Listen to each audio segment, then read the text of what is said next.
Should we believe the hype? What hype? The hype about Booby Miles. No, hype is something that's not for real. I'm all real.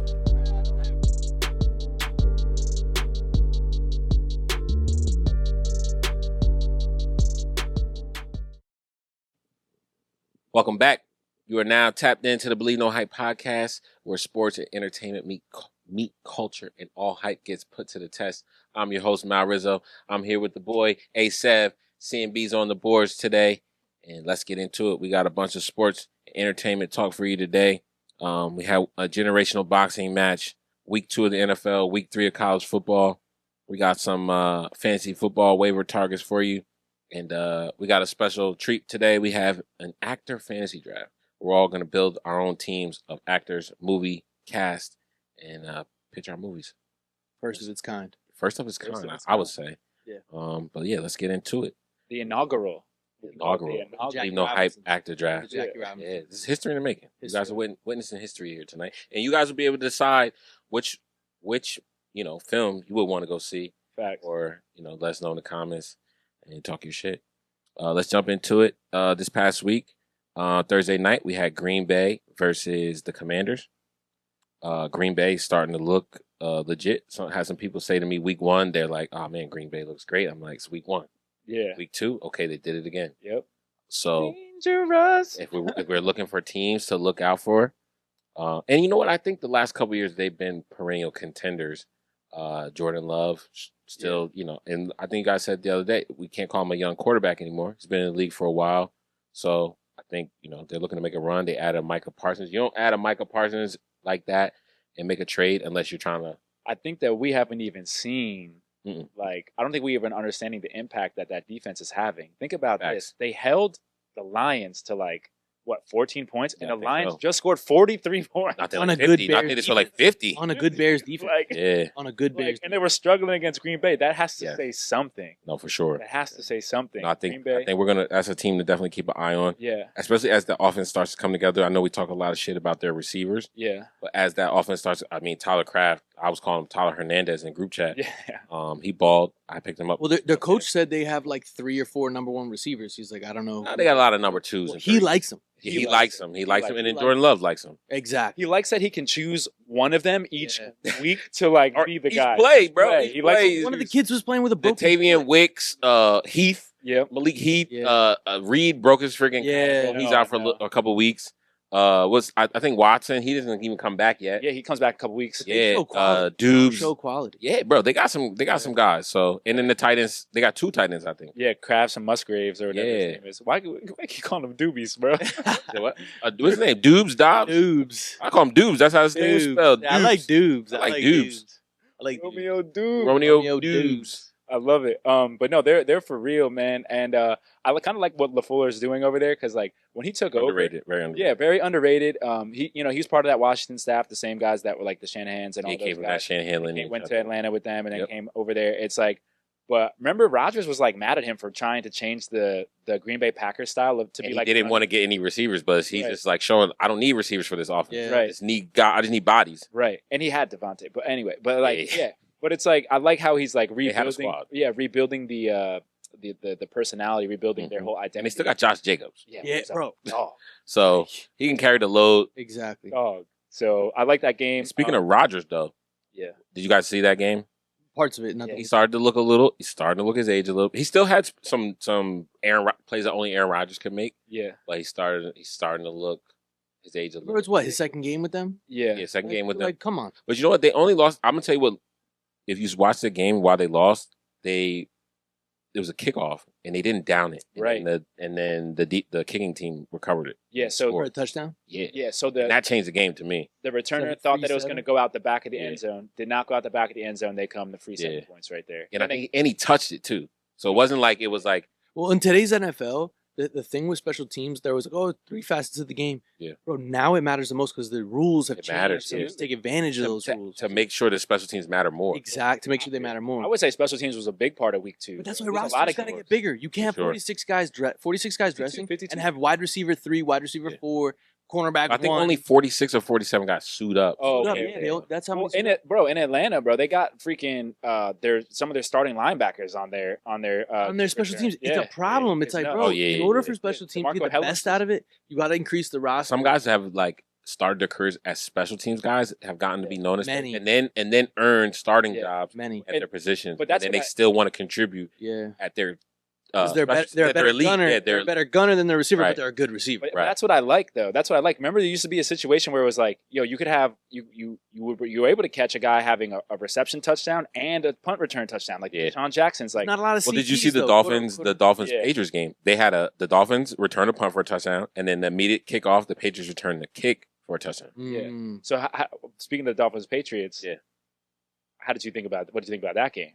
I thought that they should have probably whooped on the Dolphins a little. I don't think the Dolphins are that good this year, and I Yeah. think they're starting to have a little drama, starting to get a little disarray. They're talking Yeah.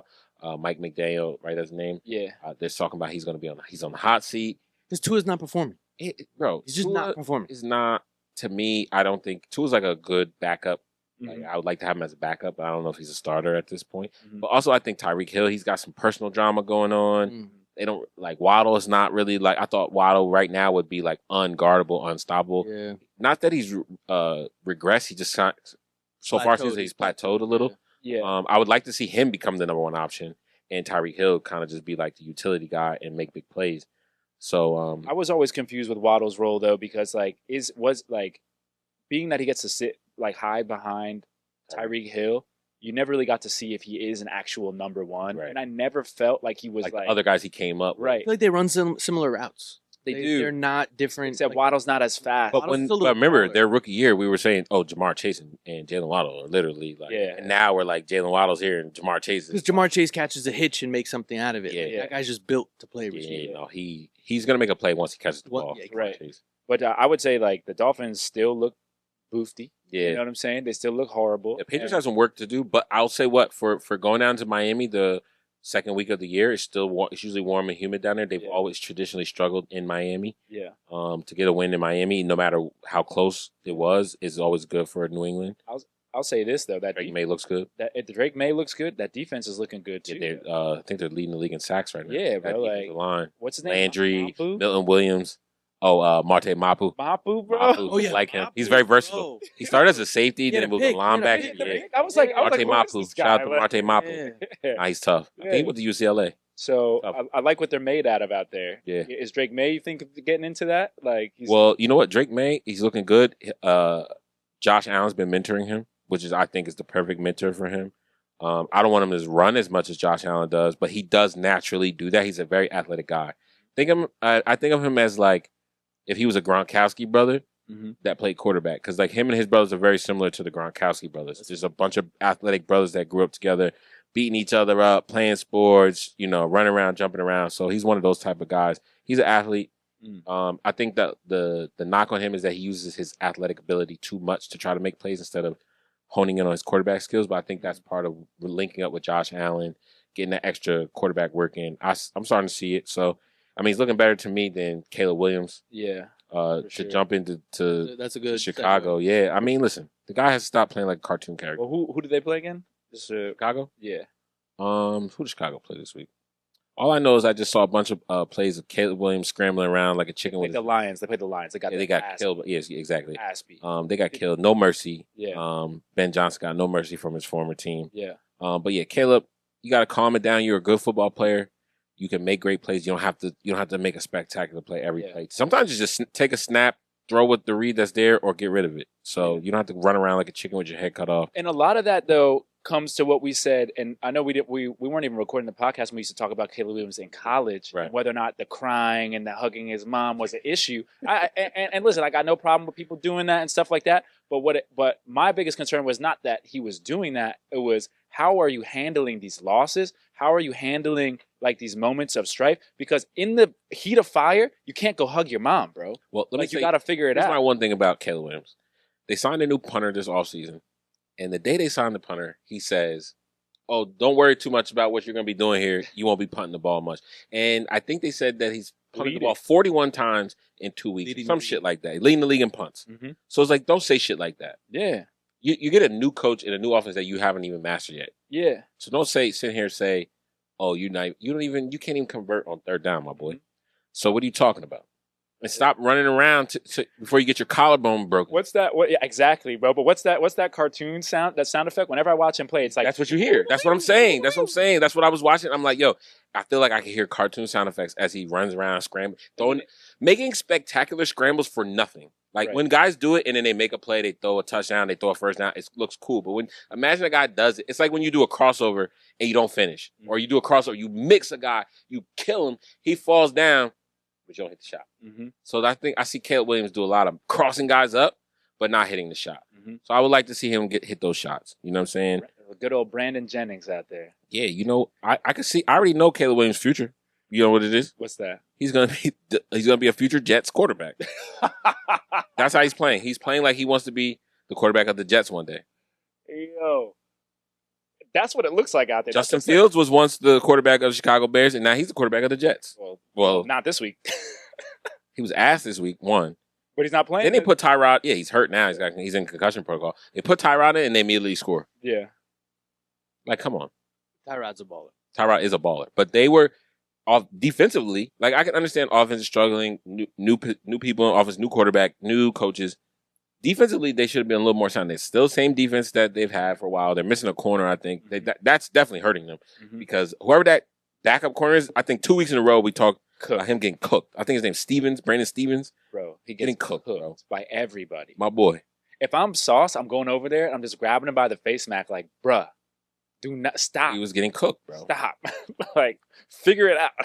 Stop. So, Josh Allen and the boys came into town, went to work on the Jets. Jets suck.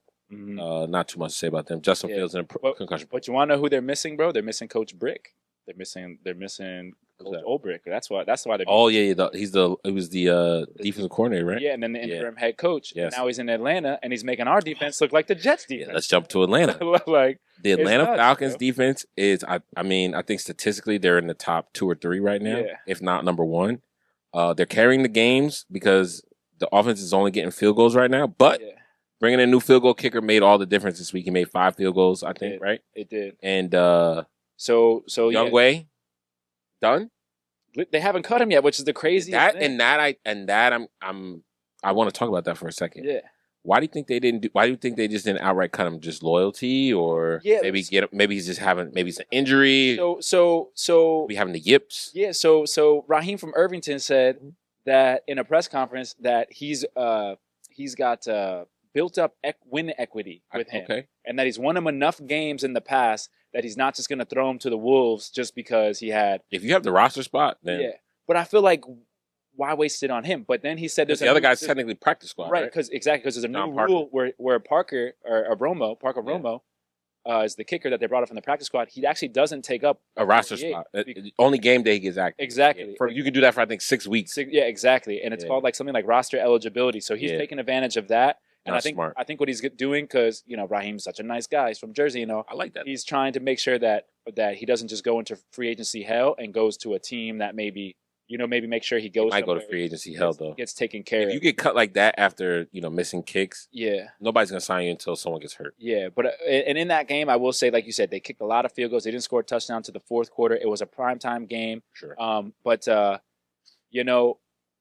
Bijan Robinson is the Bijan show, baby. Freaking video game. Yeah, like he's a video. Like all the plays you run in a video game to your creative running back or whatever player is this guy. Yes. Like I know he might not be as fast as Jahmyr Gibbs and as flashy as he's. I think he's up there. He's comparable for me. The vision, dog. Like I'm like, you know how they do those overhead slow mos of him running through the line. I want him to have to rock every play. Every play. So you were saying like, are they gonna run through Bijan? Yeah. This was they said we're gonna run through him. Like this is the formula. Degree. This is the formula. If you have a good defense, you have a good defense. You need a good kicker. Yeah. You need a good running back. Yeah. And then what the rest of the offense, their job is to convert. Yeah. That's their only job is to convert on third down. Yep. Because you're gonna run on first, you're gonna run on second, convert now it's everybody's responsibility to convert on third down. Yep. So they killed it. The defense though, I think we were talking about positionless players. Those rookies are playing all right too. They're playing good, man. Pierce, bro, is something else. Pierce might not always show up on the stat sheet, but when I tell you he's always around the quarterback, it's crazy. Yeah, he's a dog. Like he's right there, and Jalen Walker is always around the ball. Like every time, like They got a couple sacks already. bro, they're getting jiggy I and like how they rotate. yeah, they rotate, bro. That constant rotation, Yeah. and that's Ulbrich though. Like Yeah. that's what he did with the Jets too. That's why He's a good coach. he's a good coach. A man. good, like when he's coordinator, he doesn't have the pressure of having to be. Yeah, he understands it. But my key player to the defense though to watch out for, a name that people don't know, Mhm. Brandon Dorless is Grady Jarrett 2.0. Mm. Guaranteed. This kid is 54. If you're ever watching a Falcons game, watch number 54 on the defensive line. This boy cooks. Like dancing on these fools. He might not be the biggest, but he's dancing. You know who was cooking this week? Who's that?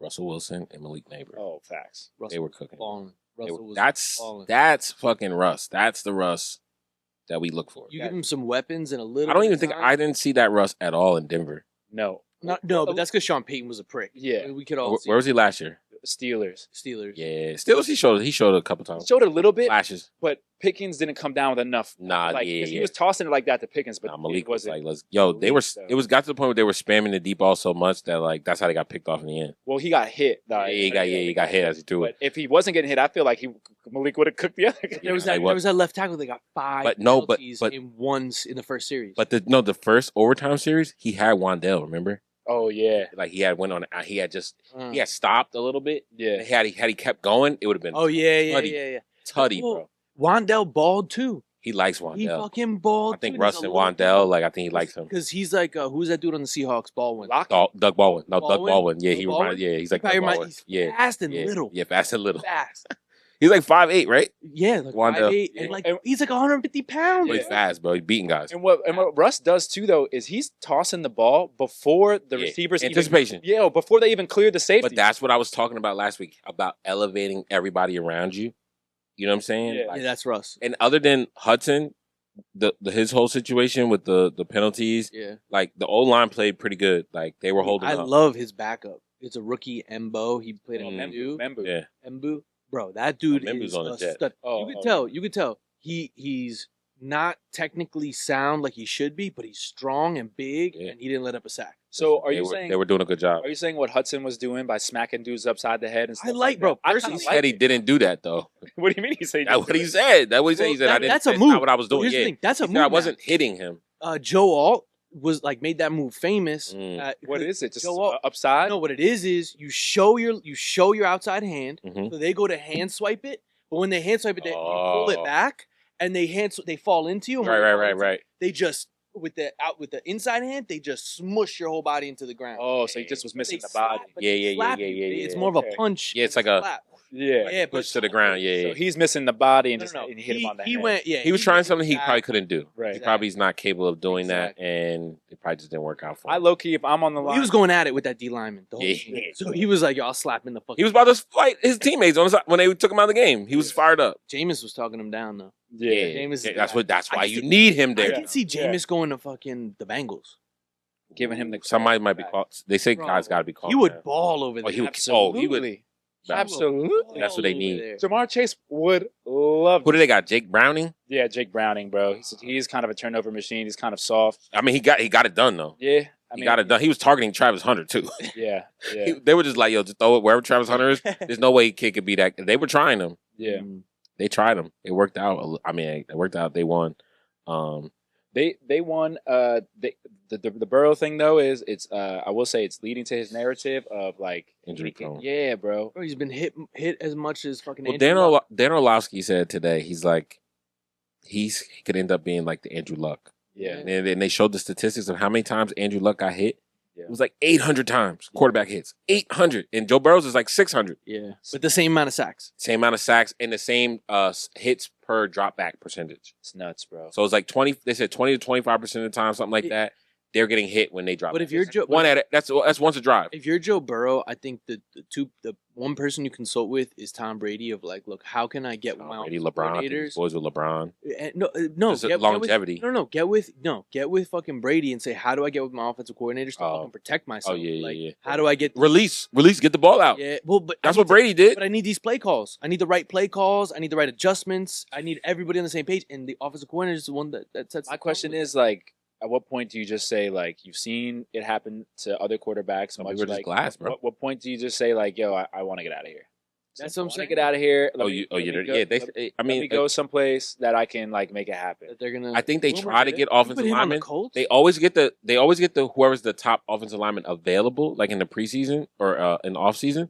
But that doesn't mean he's the best. Yeah, They need Trent Williams. Yeah. They need like a perennial left tackle, and they need a guy who will kill the person on the other team before letting them hit yeah. their quarterback. Exactly. And you gotta coach them too, though, bro. Yeah, it got to be coached up. Offensive line. And that's for everything. Yeah. We can't just always blame and be like, yo, the coaches, they get paid pretty good money. But we all know the offensive line gets coached differently than every other position group. And it's more, I feel like it's a more coachable position. Bro. It's one of the most coachable positions. Yo, Bengals tie their ankles together and they have to walk everywhere together, lunch together. Bro, I always everything think of together. You remember Villanueva from the Pittsburgh Steelers? Yeah. Yes. Bro, they picked him out He's of a a Green line. Beret, though. But Tomlin picked him out of a line. Green Beret. When they were lined up, he said, "Who's that big ass dude that Yeah. played receiver in college?" He was Yeah. like, "Yo, bring him over here."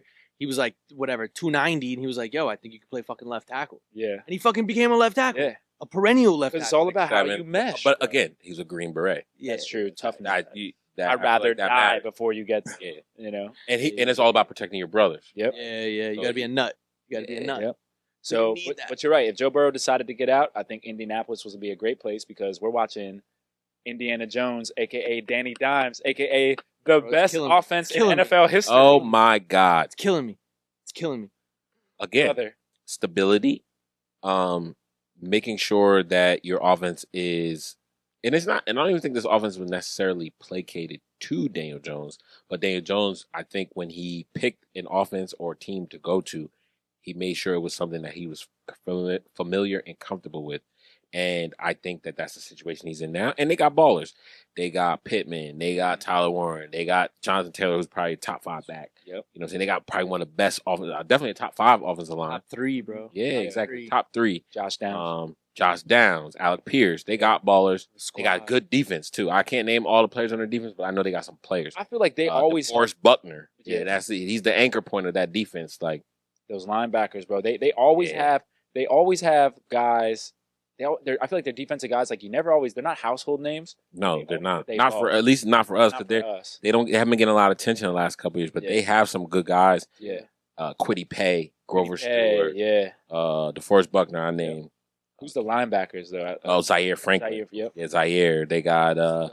They just. I think they have Xavier Howard. That's why Yep. he's been balling for them the last couple of weeks. Old but good. He was but he was part of the reason when they played Miami week 1, he was a former Dolphin. Yep. He got kicked off there. He had some troubles, personal issues, but I think he led that charge. I was watching him this week. He was out there again. They beat a tough Denver. I like Denver. Denver's a scrappy That team. offense, yeah. Great defense though. Yeah, I know. Denver's Bro, defense. defense is unreal. Yeah. Top five. And they were moving the ball. They were Now top that 5 for the quarterback, last what's his 10 name? years. Who's the quarterback? Sertan Jr. No, the quarterback. Oh, Bo Nix. Bo Nix is now showing up. Yeah, Yeah, I'm like, yo, he can play quarterback. Yeah, and he's Yeah. got his boy Troy Franklin who went to Yeah. Oregon with him. So So they're putting it together. What I will say this, shout outs to it's Shane Steichen, right? That's their coach in Indianapolis, bro.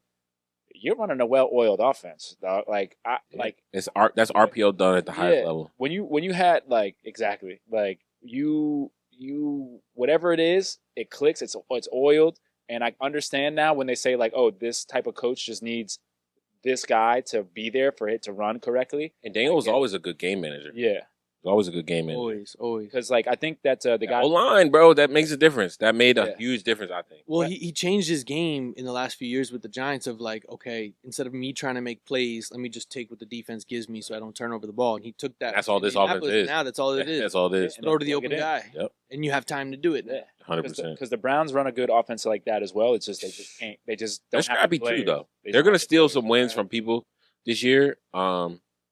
Baltimore, I mean, listen, they were talking shit about Derrick Henry, the Cleveland defense this week. They did kind of shut him down a little bit. Yeah, He didn't really Yeah, do too much he this did- week. Was that 40 yards or some shit? I don't even know if he had that much. Yeah, I had him in fantasy. He had 5 points. yeah. They shut him. They shut him down. So Crazy. they didn't shut down the receivers though. no, He was throwing the friggin' D-Hop. guys. Yeah, no, D-Hop too, but Yeah. Tez Walker. He was Oh, extending yeah. plays though. Yeah, He I was mean, looking that's what he does. He's the MVP. Bro, he was looking crazy. He's the MVP, bro. That's what he was looking does. crazy.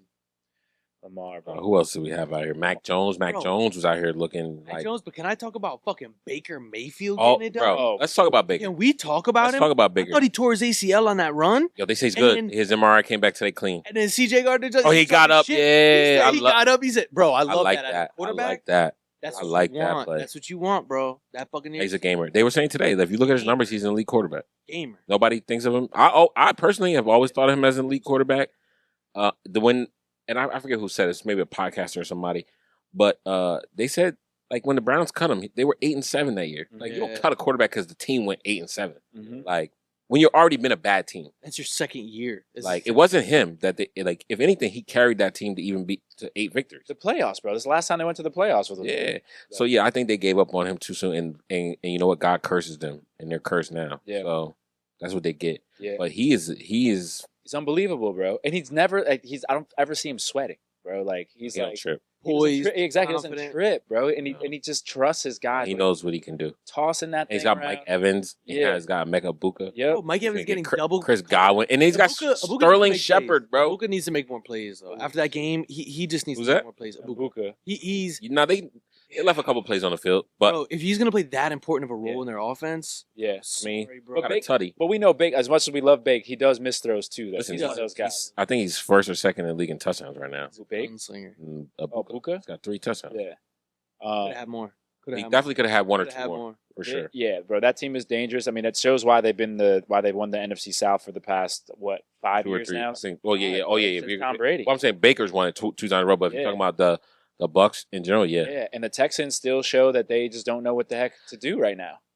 Like, the I don't have offense I don't have too much confidence in the Texans. I think they have the potential to be a good football. I Their think we said in the defense group is chat great. they don't know who they are yet. I think Yeah. offensively, like How year one they knew exactly who they were. Like they were. no, out I there- just think they were playing well. Oh, okay. I don't. I don't know if think they the team. I don't utilize think the team identity. believes in their quarterback. Every No? time You he have to went go down, through adversity to find your identity. every time he went down, he was picking himself up. They weren't running. Yeah, that's up what to you him. said. He You was said they like- weren't dapping each If other you up. just read in body language, that But I did defense see is the him and opposite. Nico. I did see him and Nico dap each other up after the touchdown, Word. but that was it. The defense was on top of each other, dapping each other up, slapping helmets. Because The offense was like, they're boys though. I'm just here to collect a check. It felt like, Yeah. you know. But and it kind of reflected in their play, bro. They couldn't get it I done. can see that.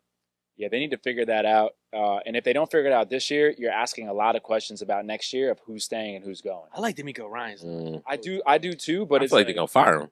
if they don't get it right, 0-2 right now. Yeah. if they don't, What do you get? When you get to 0-6, then what happens? they're gonna right. But they're gonna give him a year, bro. They're giving him another year, bro. He's a legend. That defense is He's good. a Houston legend, Bro, bro. they fired Lovie Smith, bro. I know. They fired that other black guy like he didn't even exist. I don't even remember his I name. don't even remember his name. That's what I'm either. saying.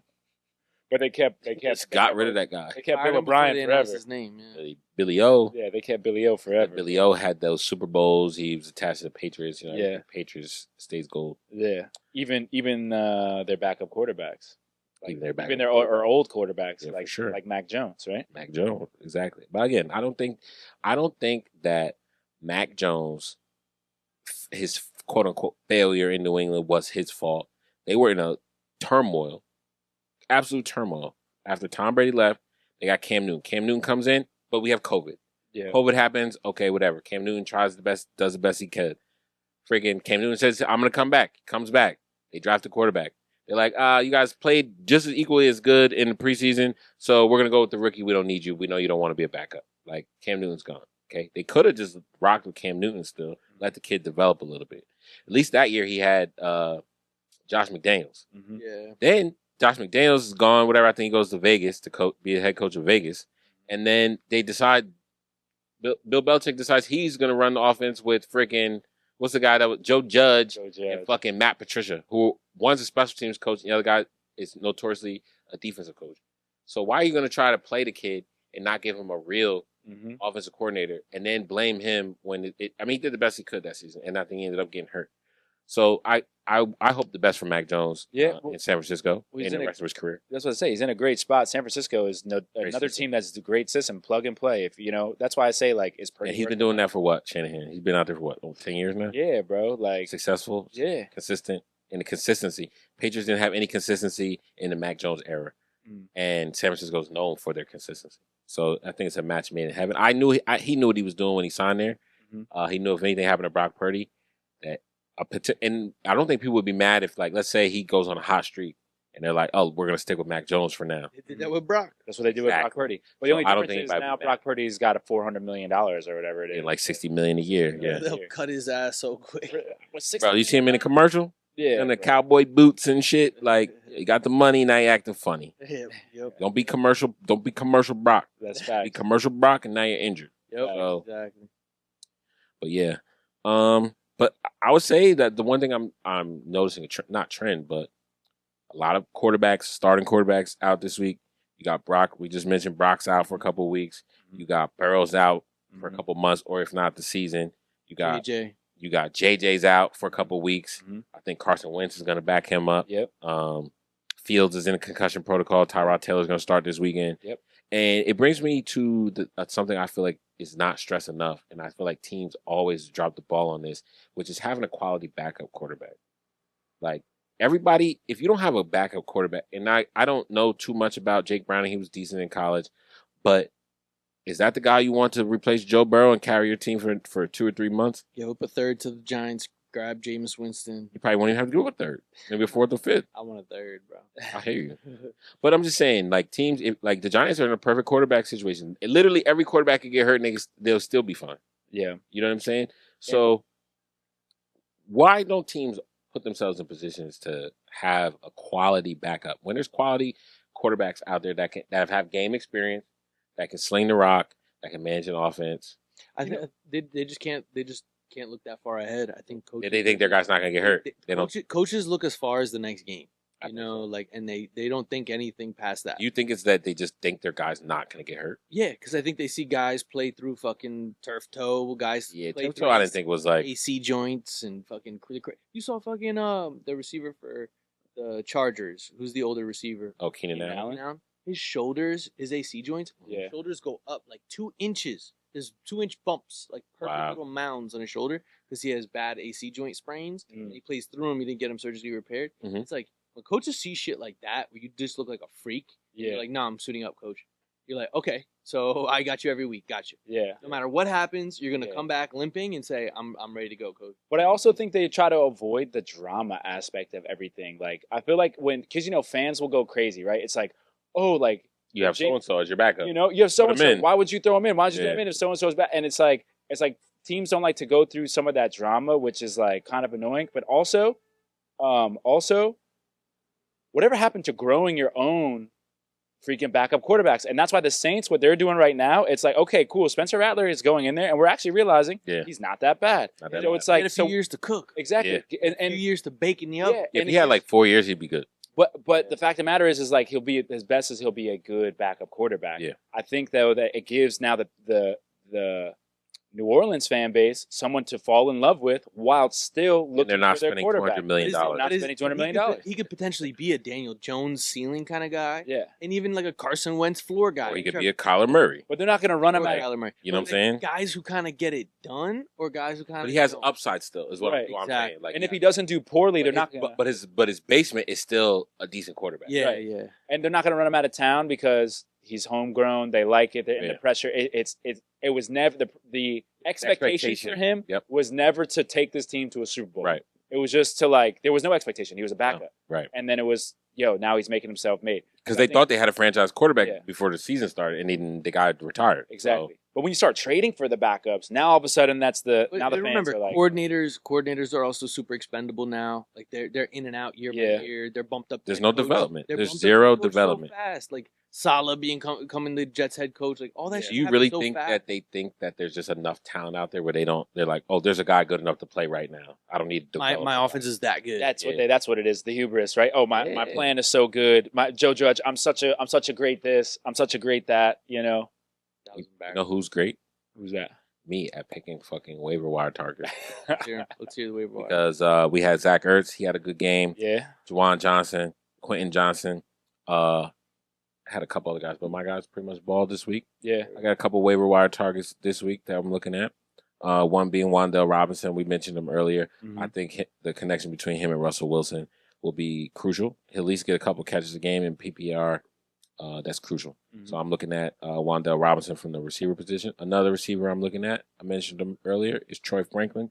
playing alongside his college quarterback in his second year. Mm-hmm. I saw him hit. I think he had about 7 or 8 catches this week. I'm starting to see him try to. They're looking for a number 2 receiver there.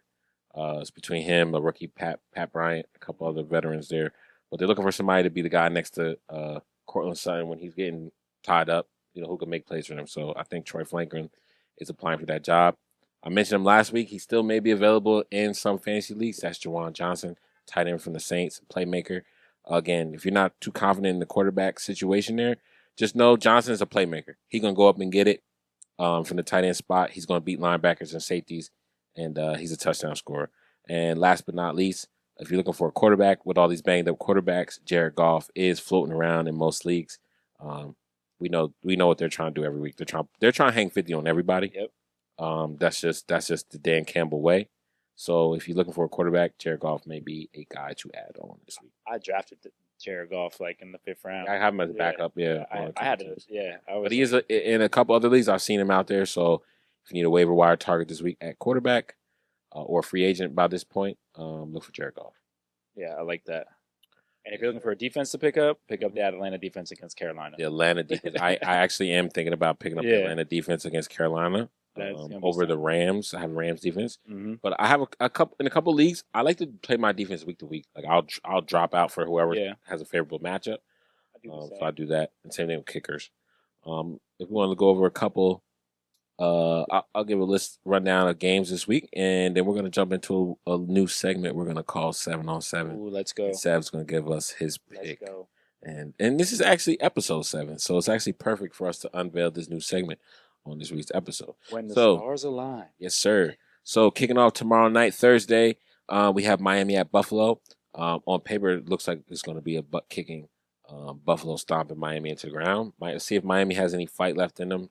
You know what? Before I move on, I think Thursday night, they got to get rid of this shit, man. Yeah, bro. Just terrible quality of the product, and it's just the guys don't have it in them. And you're seeing a lot of injuries, a lot of stupid injuries. A lot of people, like, the guys say it all the time. I never played NFL, but I know how long it takes to recover as a grown man trying to do some crazy shit. It takes more than fucking 3 days. Yeah. So I think for the fact that they try to make them play a game in 3-4 days is crazy, and the money can't be worth it. Can't be worth it. And have these guys go down. They want to if they want to do the double up on Monday to try to make up for that. Yeah, to Thursday, make up for go that. Ahead, or have a Saturday game.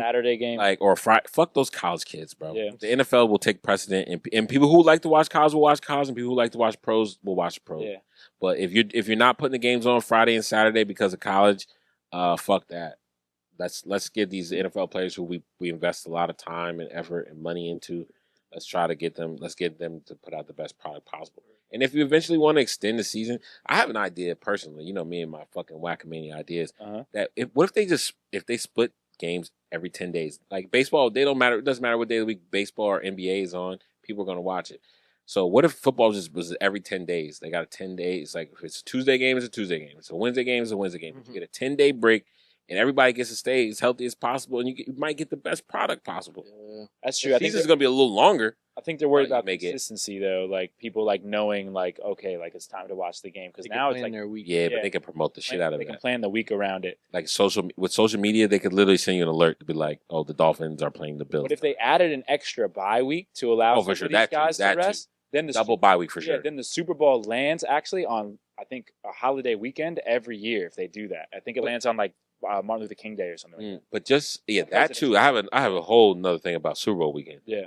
But I think that at some point they gotta I think the Thursday game is and the players don't want to play it. Yeah. Right? So it's like, are you making that much money? Is it worth it? Amazon Prime. Like they do a great job though. Now if Jeff Bezos got the bread to be like, listen, I'll pay you $1 billion a week to do this shit. Yeah. Now if he's saying that, okay. Yeah. Well, other than that, I think fuck the Thursday games. So back into the lineup for this week.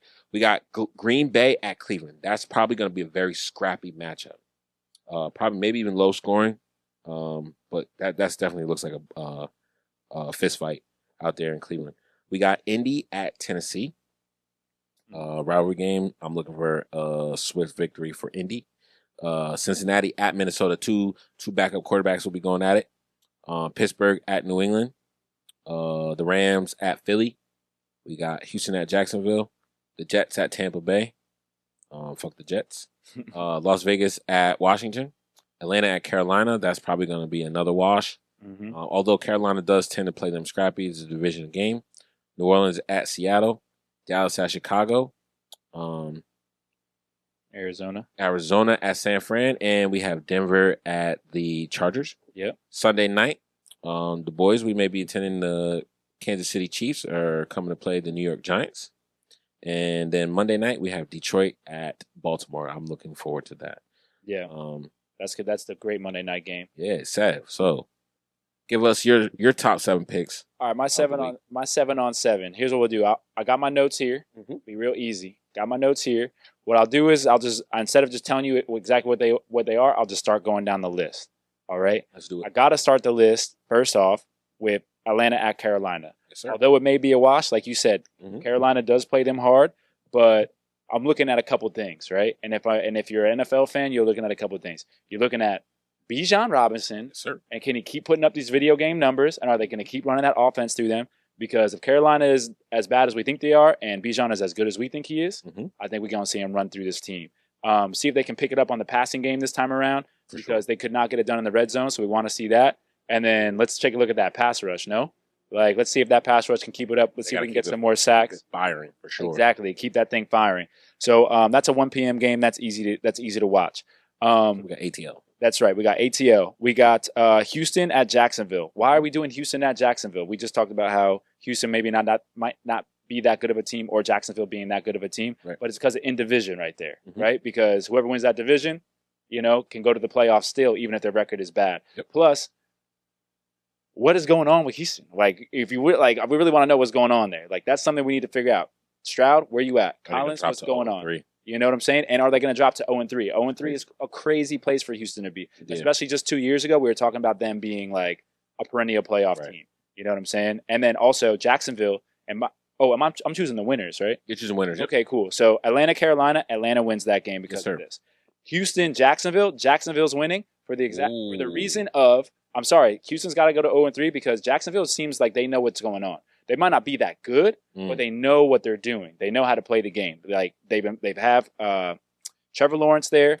A lot of studs on They that got some Jacksonville. guys. That's what I'm pass saying. rush. Their pass rush is great. Walker, Jonathan Allen. Hines Allen, Hines Travis Allen, yeah. Hunter, Like they got They some got some stuff going guys, on, yeah. and it's just only a matter of time before they pick it up. So that's and Jacksonville. ETN's playing good. Yep. right Yep. Let's skip on down to LA and Philadelphia. I think that's going to be a good one. Two Mhm. 2-0 teams right now, trying to get to 3-0. And both of them are kind of built, not similar, but now. No, I can see that. I can see that. Not the same. I mean, these are the last 2 NFC Super Bowl champions. That's right. That's right. They're the last 2 Super Bowl champions, and their defenses ball. People might not know about LA Rams defense, but that defense, they gets to it, boy. Yeah, they gets nah. to it. So I got the Rams in that. Puka Nakua, who's going to guard Puka and Devontae. And Devontae, because Devontae's looking good.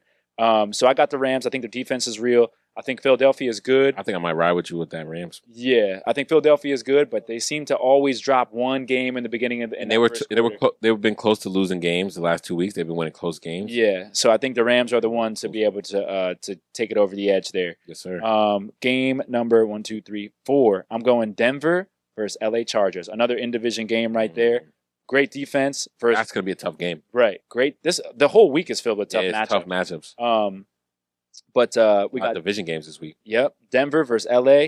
LA Chargers, we've been watching that offense go off a little bit. Yeah. We were talking about Justin Herbert last week. What are they going to do? And then we were looking at Denver right there, and we were talking about their defense, their offense, how they're putting it together. And even though they're playing And Khalil Mack's hurt. Khalil that's Mack's right. out. Yeah, That's right. And even though they're playing at LA with Khalil Mack being out, I think this is a classic. Does Still got offense Derwin swing? James. though. Yeah, I know. Derwin James is a savage, bro. We didn't even talk about that play. Oh my He God. can play anywhere. Yeah. I'm going Denver. I think defense is going to get them through on this one. I think we're finally going to see Justin Herbert kind of look like Justin Herbert that we typically know. Game number 5, Kansas City at the Giants. Why? Wait, you said you picked who? Denver. Denver? Okay. Yep. Got Denver. I know they're going into LA, but I don't think the LA home crowd is like that, and I think that defense is too much. And like we said, one thing we didn't say about Bo Nix, he tossed it to 10 different receivers that Yeah, he game? gonna get it. Bro, he was He gonna get it around. making it happen. Next game, Not to cut you off, but no expectations for Bo Nix. I don't hear a lot of people like, "Oh, Bo Nix needs to do this." Bo Nix is like no pressure on the guy. He No. just He's just living the dream right now. Yep. What was he, like, number 10 overall pick? Yep. Yeah. Yep. Just chilling right now. Like, like Penix is the pick before him. And imagine all the pressure that's on Penix. Right. Yet no pressure on That's Nick. because Sean Payton jumped right in front of that spotlight. Yeah. Yep. That's It's, Sean it's Payton. taking a bullet for him. Yep. Taking that Every bullet. time. I love that. I Mhm. love that. Right. But yeah, game number 6 of the week, Kansas City. Number 5. Or game number 5, Mhm. Kansas City at New York Giants. Like, Mm. well, they're both 0-2, and the reason why this game is important is because is Kansas City really going to go 0-3, bro? And then are they going to go 0-3 against the Giants? Are they going to go 0-3 against the Giants? Now it's a tough hit battle for them because the Giants Giants don't want to go 0-3 either. They don't want to go 0-3, and they're going to be tossing that thing, and the Kansas City defense might not be as good as we think it is. You know what I'm saying? So the front is, but on the back end, I all don't those know. guys, like, come on, what y'all doing? You know what I'm saying? So, me Yeah, you. personally, Yeah, you. This is 7-7. if I'm in attendance, the Giants are winning that game. Giants are winning that game, and I've learned never to bet against Kansas City, Yeah. and I'm not going to follow my own advice. Wow. I'm going with the heart here. I met Malik Neighbors at the airport. I seen the dog. I'm telling him. I don't know if they got anybody that could guard him. Though. So I'm saying, go off, King, as they say. So I got Giants there. Detroit versus Baltimore. That's the next game. I'm going Detroit. I just after watching them, You said that very easily. Yeah, I've listened. Tough game. You guys already Very know. tough game. This At Baltimore. This is game of the week. They're at M&T Stadium. They're going against Baltimore. That team is just so well put together from top to bottom. Defense, offense, running backs, wide receivers, like corners. Like the whole thing is put together. But I don't know, bro. There's something about this Lions team. They're like the regular season champions. You know what I'm saying? They just always seem to just make it happen in the regular season. I feel like they're going to walk into that stadium. It's going to be another high-power game, much like the Buffalo and Baltimore game. Yeah, I agree. The other week, and I think Detroit pulls it out again. I got one more game left, right? No, that's it, I think. Oh, that's it. Yeah. So I'm going with those. Those are my picks. You got the Rams over Philly. You got Jacksonville over Houston. Yep. You got Atlanta over Carolina. Yep. You got Denver over the Chargers. Yep. You got Giants over the KC, and then you got one more. You do got one more. What's the last one? Let's do Dallas versus Chicago. I was gonna say that Dallas. Let's do Dallas versus Chicago. Dallas has some things to look to because Dallas can be 2-1 if they win this game, and I think they will win. I actually feel like they are going to win this game, and they go 2-1, and they're looking like they're going to make an attempt to try to take over the division too. Who knows? I feel like that's a possibility. That division's always up for grabs. It's always up for grabs, and I also say like people want to hate on Dak, but don't count this man out, bro. He's a dog. Dak, he's a dog, bro. Like I think don't forget Caleb about should. That's who Caleb should be like looking at. Dak, Yeah. right? Yeah, So Caleb, that's a big up. Like if he could play like Dak. yeah. Just be calm. Yeah, Make calm. plays when they're Not do there. Too much. Yeah. Caleb, when you're sitting there on the sidelines and you're watching Big Bro Dak go to work on your defense, maybe take a note or two. Yes, sir. You know what I'm saying? We're going Dallas over Chicago. Love it. Thank you, Seth. I got you. We'll be 7 looking. on 7. Yeah, we'll be looking back next week to see how you did this week, and we'll be looking forward to your picks for next week. Let's go. Let's jump in real quick for a little college football recap. Our beloved Rutgers Scarlet Knights 3-0. We'll be attending the game this weekend right. against Iowa. Looking forward to that. See if they can beat 4-0 against a conference opponent. First conference opponent. Whooped up on our boy Michael Vick in his Norfolk State, which is what they were supposed to do. But that's good. I know a lot of people talking about. I think the the Virginia Tech coach just got fired. People are thinking, oh well, is Vick gonna jump ship, leave Norfolk State for Virginia Tech? He said no. It's too big for him. Yeah, too that might be big too for big him for him right right now, now. bro. He hasn't even done anything yet. Yeah. He's Has just he been has he losing. got a win yet? Nah. Oh yeah. He beat Virginia State University. Okay. So he's got a win. A Division II or whatever they call it. 1-1. Yeah. But there were some good games this weekend. Caught a little bit of the LSU Florida game. That was pretty good. Well, it's good if you like LSU. Bro, Lagway. I'm sorry. He just is not. Yeah, he makes a lot of mistakes for He's not me. the guy. He's not the guy. He has the tools, but he's not a good decision maker at all. University of Miami got a victory over South Florida. South Florida's been started off pretty good. So let's see if they were a fluke to start the season. Or if Miami's just a pretty good team, which they've been. Carson Beck, he's balling pretty good. They got him in the Heisman conversation so far. I don't think he's going to win the Heisman, but they got him in the conversation right now. Another good game I watched this weekend.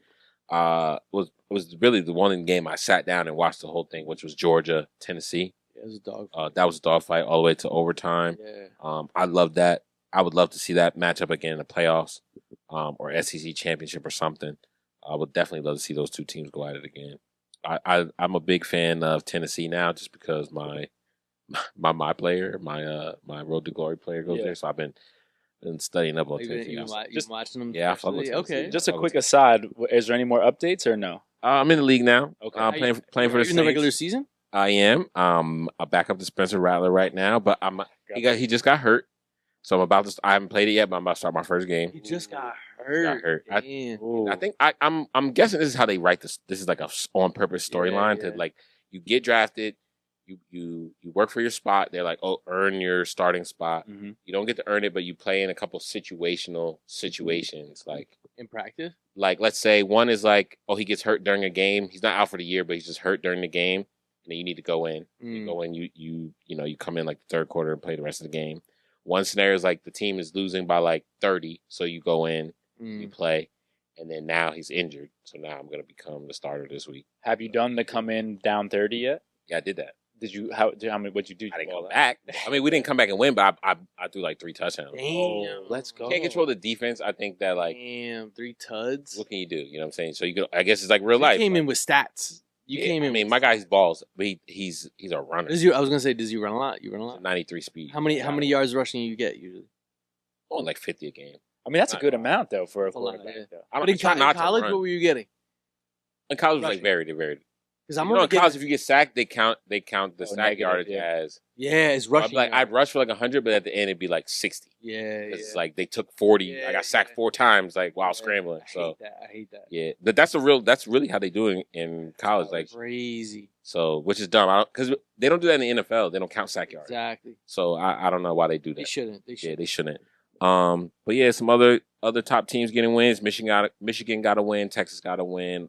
Notre Dame lost. Notre Dame lost again. Bro, Penn State got a win. I like that Oklahoma quarterback. Oregon. You were talking about I'm a tier, bro. Now that's the other guy they're saying is in the Heisman conversation. Baker vibes. I don't want to Baker say it, but vibes. Baker vibes. They get them. Yeah, they get the They get 'em, dogs. bro. They get good dogs. quarterbacks. They always have good. What do you think they say to get? That's those- where I am right now. What do My you think- player. What do you think they say to get those? Bro, boys? I've been out there. I've been to Oklahoma. Yeah. That's if you're not from there, or even maybe Texas or Kansas, somewhere near there.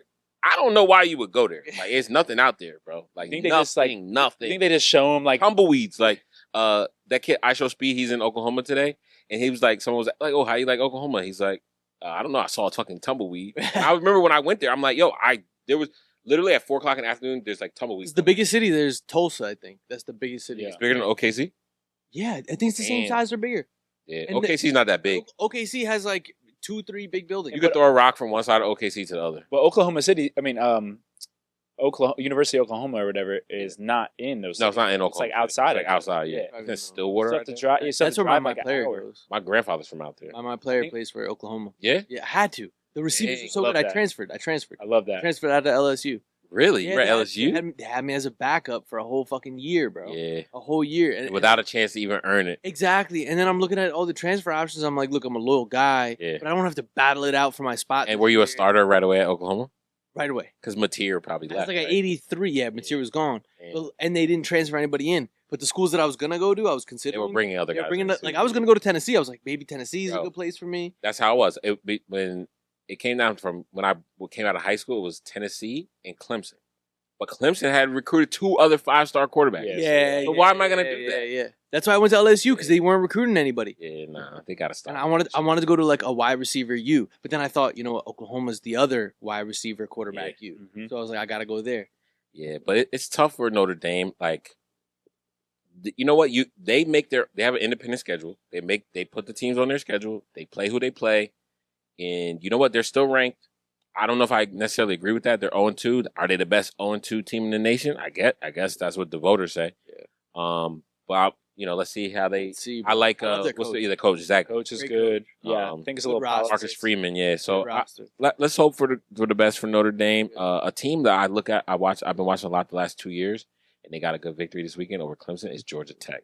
Mm. I like Oh, their yeah, they quarterback, beat Clemson, Haynes King, and then their running back Jamal Haynes. White boy Yeah, quarterback. the white boy right? quarterback. Yo, yeah, ballers, yeah. bro, ballers. Yeah, yeah. So I love them. They look good too against. Yeah, I think they should get ranked if they get another good win. I like them out of the ACC. I like Georgia Tech. UCLA lost again. We were talking about them last week with Nico Iamaleava, and their coach got fired. Deshaun Foster fired. I saw that coming from the day of his press conference, which was pretty awkward. It was only a matter of time for him, and they were ass last year. I think the only team they beat was us. Yeah, like we were at that game. How did Staub do for Colorado? He's ass. They're all ass. Coach Prime doesn't know what to do. I'm glad you brought that up. Yeah, I wanted to talk about that. I didn't have it in my notes. But so Coach Prime's got himself in a situation you don't want to ever be in as a coach, and it's trying to figure out who's going to be your quarterback from week to week. Oh, you know what I mean? Like, you know, the old saying, if you got 2 quarterbacks, you got none. He's got 3 quarterbacks, and he's got none because now he doesn't know. And this is what I was thinking about today. That means he doesn't know what he wants for his team or what he wants for his offense. Because if you knew what you wanted, I think you would know which guy can give you what you wanted. Right. So you'd put that guy out on the field. And now he's going back to Salter this week. Salter's going to start. And it's like you just put all this confidence into Ryan Staub, and then you're going back that's to the thing. That's the it's like you shouldn't have did that. As a offensive minded coach, your mind has to be on these guys need to have their confidence up. It's not like defense. I feel like defense, you got to be able to take a loss in the game, a few losses in the game, because you're going to get scored on, right? You know, but you're not going to throw picks every drive, you know, right? But as a quarterback, you need to have that feeling of like I can throw 4 picks and I'm the guy, right? Yeah. If you don't have that and you're like, hey, I'm on a fucking hairline, yeah, you start messing up. That's how Geno's career started. Yep, exactly. Jameis Winston, like. He was like that for a little bit. Like he's like, I'm scared to throw because if I throw a pick, they're gonna take me out. Exactly. Is Salter the young boy? Salter's the transfer. Oh, the transfer. Okay.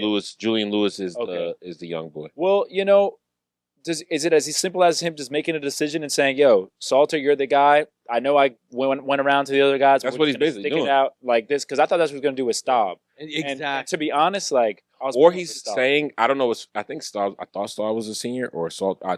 If none of them are senior and you're like, all right, I'm looking at who's going to be the guy, not just this year, but next year, I could see doing this.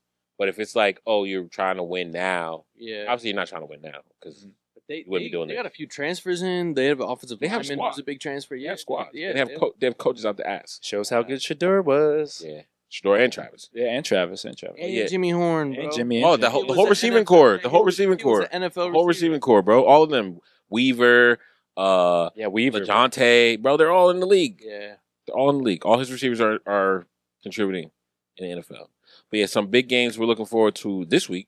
We got Auburn versus our boy John Mateer at Oklahoma. That should be a good game. Auburn's always scrappy. We got Michigan ranked number 21 versus Nebraska. One person that they were talking about a lot last year, I haven't heard too much about him this year, is Dylan Raiola. So you got a good matchup: Dylan Raiola, Bryce Underwood. He's young. He's only a sophomore. He's been winning. Baby Mahomes. We got Florida versus number 4 Miami. Florida. Lagway gets benched. That's my off. He's going to get benched mid-game. This is a rivalry game, so I'm expecting all bets are off. Yeah. So if Florida doesn't show up, Miami will stomp them. And then 2 surprisingly teams that have been starting out this year. Big Ten teams. Illinois ranked number 9 versus Indiana number 20. Those are always under the radar teams every year, in my opinion. Just because we watch that division closely. But those are 2 scrappy teams, Indiana and Illinois. Should be, I'm sure that's I don't know if it's a rivalry, but that's got to be like some Midwest. Two eyes. Absolutely. They're right next to each other, right? That's got to be a rivalry. My homie August went to Indiana and is from the Midwest. He says they all, like, all the colleges there, they all, beef, like, right? It's all beef. For sure. It's all beef. Another one is undefeated Michigan State versus number 25 undefeated USC. That should be good. Another divisional conference matchup. And then Notre Dame, they're going against Purdue. Purdue's a very scrappy team as well. Always plays Notre Dame tough when they do play. Can they get their first victory of the season, get back on track? Let's hope so. But yeah, in some other sporting news, we had a generational boxing match this past weekend. And I'll give you just my quick breakdown of the Canelo versus Terence Crawford fight. I thought it was a good fight for both fighters. I think that the outcome does not hurt Canelo's legacy at all, but it adds to Bud's for sure. Listen, Bud's elite jabber. He had the extra, I think, 4 or 5 inches on Canelo. Canelo's not a jabber. I think if you're not a jabber and you're going against an elite jabber, it's going to be hard to win just based on points. You're going to have to really hit. You're going to have to knock the guy down. Nobody got knocked down in this fight. Some good hard hits though from both. What you guys think? I'm gonna be honest. I feel like I'm gonna talk about this fight for a long time. It was a bro. great fight. They were throwing punches now, y'all. I would say round like 3 to 7. They were just going back and forth, blow for blow. Like it was nuts. No, 4. It was like 4 to like 9. Oh, 4 to 9. Yeah, like 4 to 9, bro. and- They were going. And I know Canelo's 37 or whatever, but he was still striking. No, I think Crawford's 37. Canelo's like orange. Okay, bro, but I mean, he was striking with power. Like every time he would hit the Crawford's ribs, you heard it. Like, And now he was hitting. wow. I was like, yo, is he gonna like? But Crawford turned Canelo around. Yeah, It's like, yeah. Canelo was like, his Yeah. went like this, and he looked back like, Yeah, like what? Like what we boxing? Like it You was. got a southpaw, which is always a tough matchup. Yeah. For Orthodox. Always. yeah, but he can switch. and exactly, and you got a guy who's comfortable fighting him. He can throw combinations from both sides. Yeah, So he's kind of like a Lomachenko, where his footwork is like, bro, it doesn't matter. I'm gonna dance around you. Yeah, I'm gonna throw punches. yeah. And he was throwing punches in fucking bunches. Yo, they were going nuts. Combinations, both of them. The combos were you see sick. when- Terence was when like, they- "I'll fight you like a Mexican." when they I'll come when they forward." butt heads, and it was like after they butt heads, it's like Crawford came back and he was just piecing Yeah, Canelo. Crawford's combos were like Easy. textbook. Because Canelo was like, "I'm gonna tuck my Yeah. chin. I'm gonna tuck my chin." He was setting him up because it got to a point where like he would throw a combo and like Canelo would move his head, but like he would move his head like because he was like, oh, before he threw it like this, so he threw a hook and I moved. And he like did it the same combo again, but then this time when Canelo moved his head, he just like threw the punch right where he was moving his head. Great. And I was like, yo, The adjustments, bro, it's Yeah. unbelievable. It was nuts. They were definitely. I would love to see that again. and they put it on Not- the line. for sure. Yeah. They weren't running from each other. They were Yeah, like, that's why I say it's like a great such a, like I'll be talking about this one for a while because they were not running, bro. These guys were they were fighting. Yeah, they were fighting. Yeah. No, bro, there was like that little like the Riyadh season logo in the center of the ring was like a circle. Yeah, For the most part, there was always like a foot in that circle. yeah, Yeah. Like there was a couple times where Terence baited Canelo to come at him in the corner so he could like. and that's But usually other than that, they Canelo, were in the middle. Like if you saw Canelo Golovkin, those fights, Yeah. Canelo was Jeez. literally bouncing off the ropes and just fighting him with his back to the ropes. Golovkin in, and he was just slipping punches and landing on Golovkin. So like Canelo can fight in multiple different ways. And you know what they were talking about how Canelo's good about moving in the ring, has good footwork, and I think that Crawford was moving in a way was like Canelo. It seemed like Canelo was making him move, but he was like bringing Canelo to him. Like I don't know how to explain it. Like I just thought it was a good fight. I would love for them to run it back. absolutely. Oh my god! I could also see both of them walking away from the sport. Neither of them have anything left to prove, but For the people running. Bro, that was Yeah, for the people run it back. People run it back, bro. Like, People it- run it Make back. us love boxing again. it was Yeah. other than like the Jake Paul fights. They said that was the highest viewed boxing match in like a minute. Fire. Good. I definitely have. Jake Paul should be doing numbers though. Yeah. Like Jake Paul should did 100 million. They said this shit only did 40. That's just dope. But 40 is still But crazy. think about it. 100 million is mommy, gimmick. mommy. I want to. Yeah. gimmick. That's what it is. Gimmicky Yeah. shit. You know, once you sell it to kids, then But you know what? This was the first time they had like a big fight like this, not a Jake Paul shit on Netflix. What you guys think about the Netflix presentation of it all? I fell asleep. I had to watch the fight. Yeah, the next I day. watched it later. Oh yeah. That means they come on like. I 1 didn't, o'clock. I didn't see it, but it looked great from what I saw. Yeah, I thought it was good, man. The graphics. Netflix is doing a good job, bro. Netflix, Amazon, these guys are doing good jobs for these live events now. Like they've Great seen the They don't have a formulas now. choice, I don't think. Somebody said, "Oh, they saw the Beyonce Bowl and they figured it out, right? Like Yeah. everyone knows how to do it now." I will say, if you were sitting in the 300s of Allegiant Stadium, like how can you even see the fight? You definitely can't. Like I know they had the giant screens, but it's like I mean, you sat up in the top of a boxing But match. you Is it sat in- enjoyable or no? Well, here's the thing. I was in Barclays, and, Yeah, and not as big. I've seen Cat Williams at Barclays. Yeah. I've seen It's not a Brooklyn football Nets. arena, Bro, it's though. the smallest Yeah. arena you've ever been in. but and then you have Allegiant Stadium, which is like probably one of the bigger. But like that's the thing. Like That was probably OD. I was up there, but I mean, I still saw the fight really well. good, right? Like, yeah, it was perfect. Yeah, I remember you sent but us pictures. imagine we're at the seats where we are for the Giants game and trying to watch the Wild. boxing match. Yeah, Bro, wild. it's gonna be At tough. the 50-yard line. You're watching on the screen. You're watching. Right, you watch on the screen at that. Yeah, you're watching on the screen. You're watching on the screen at that point, but to be Just there, to say you're there. exactly. Just to say exactly. you're Just there. say It's you're like a UFC fight. Like Yeah. those seats up in the back, you can't see shit back. Yeah. there. You got to think back in the day, like once upon there was like either we're at the fight or you listen to it on the radio. Yeah, that was it. Yeah. Like Bring back radio fight commentary. I wonder what that's like. when I was a kid, I had an uncle. He was like way older. Like he was like in World War II. Just to dating. He was at fucking beach at Normandy on D-Day. Damn. But he used to like listen to like if you go to his house, like it isn't even in the 90s and like he'd be listening to baseball on the radio, boxing matches on the radios. Like Yo, to him, that was like regular. Gramps, we could put this on the TV. But he would even Shut say, the fuck up, I wanna listen but he to would it. tell us about stories about how he would listen to Joe Louis on the radio when he was a kid, like when Joe Louis was fighting Jack Johnson and all that. Yeah. So it's pretty cool that they. That's sick. That was just like how they did it.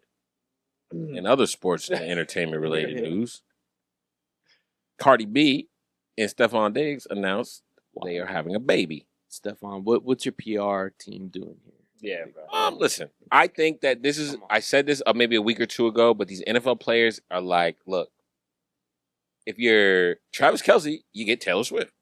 If you're Stephon Diggs, you get Cardi B. That's horrible, bro. It's kind of like, But it's crazy that Cardi B. We not even checking for you, Stephon Diggs, no, bro. we're checking for you. We're checking for him, bro. He's an elite receiver, bro.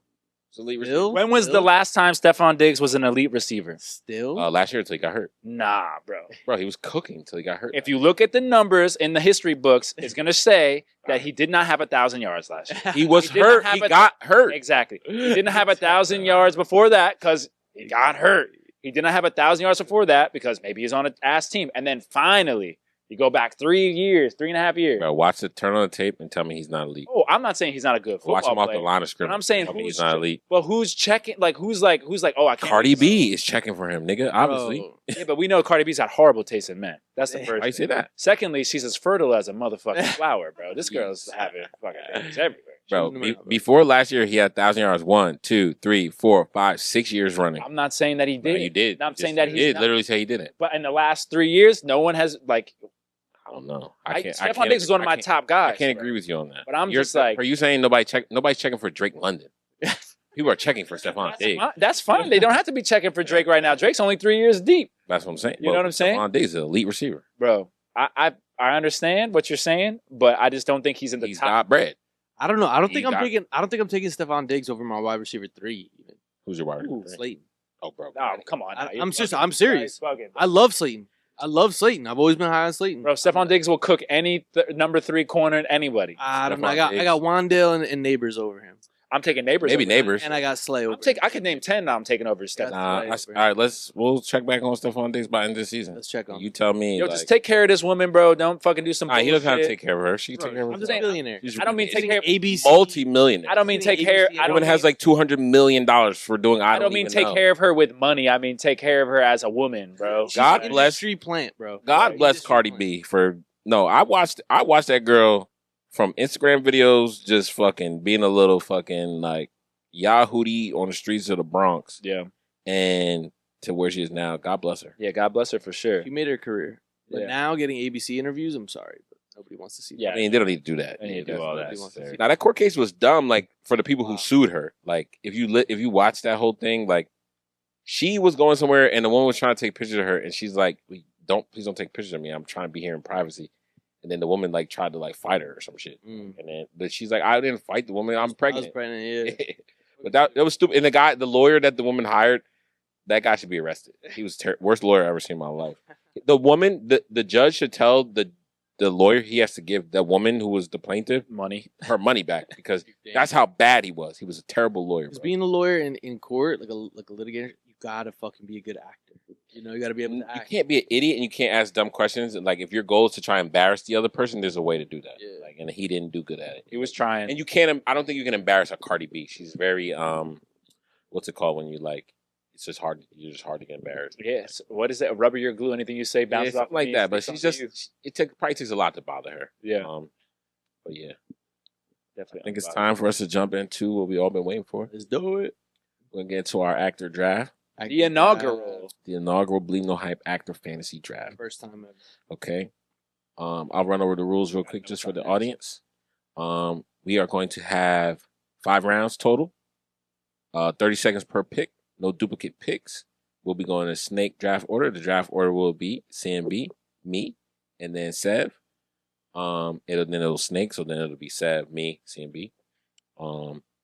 If you guys want to think of the roles, and you don't have to follow this format, but this Can is we just a can we do guideline. 7? Can we do 7 rounds, or would that be too much? Well, we're gonna have the undrafted Oh, free yeah, agency round. Yeah. And if you want, we'll do 2 undrafted. Let's So you do get that. 2 undrafted free agents.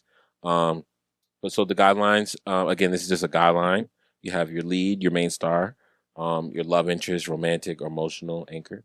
A second lead, a strong supporting actor could be, a buddy if it's a buddy cop. Another important role in the movie. You have your antagonist or villain, and then a wild card, and then we'll have your undrafted free agents to just be added to, like cameos, mentors, coach, director, if you want to do it like that. But I think we should have a director category too. You could just say your director. We'll probably more than likely we won't have the same directors. And then if and at the end we will present to the audience and to each other the concept of what we would use these actors, type of role we would put them in, type of movie we would make with this team. And I think I'm excited. I'm excited to see what you guys put together, and I'm excited to show you what I put together. And here's the thing: I have two movies here written. I also thought about maybe doing two teams each. But this time we'll just try it out with one. Yeah, maybe next time we'll do it again.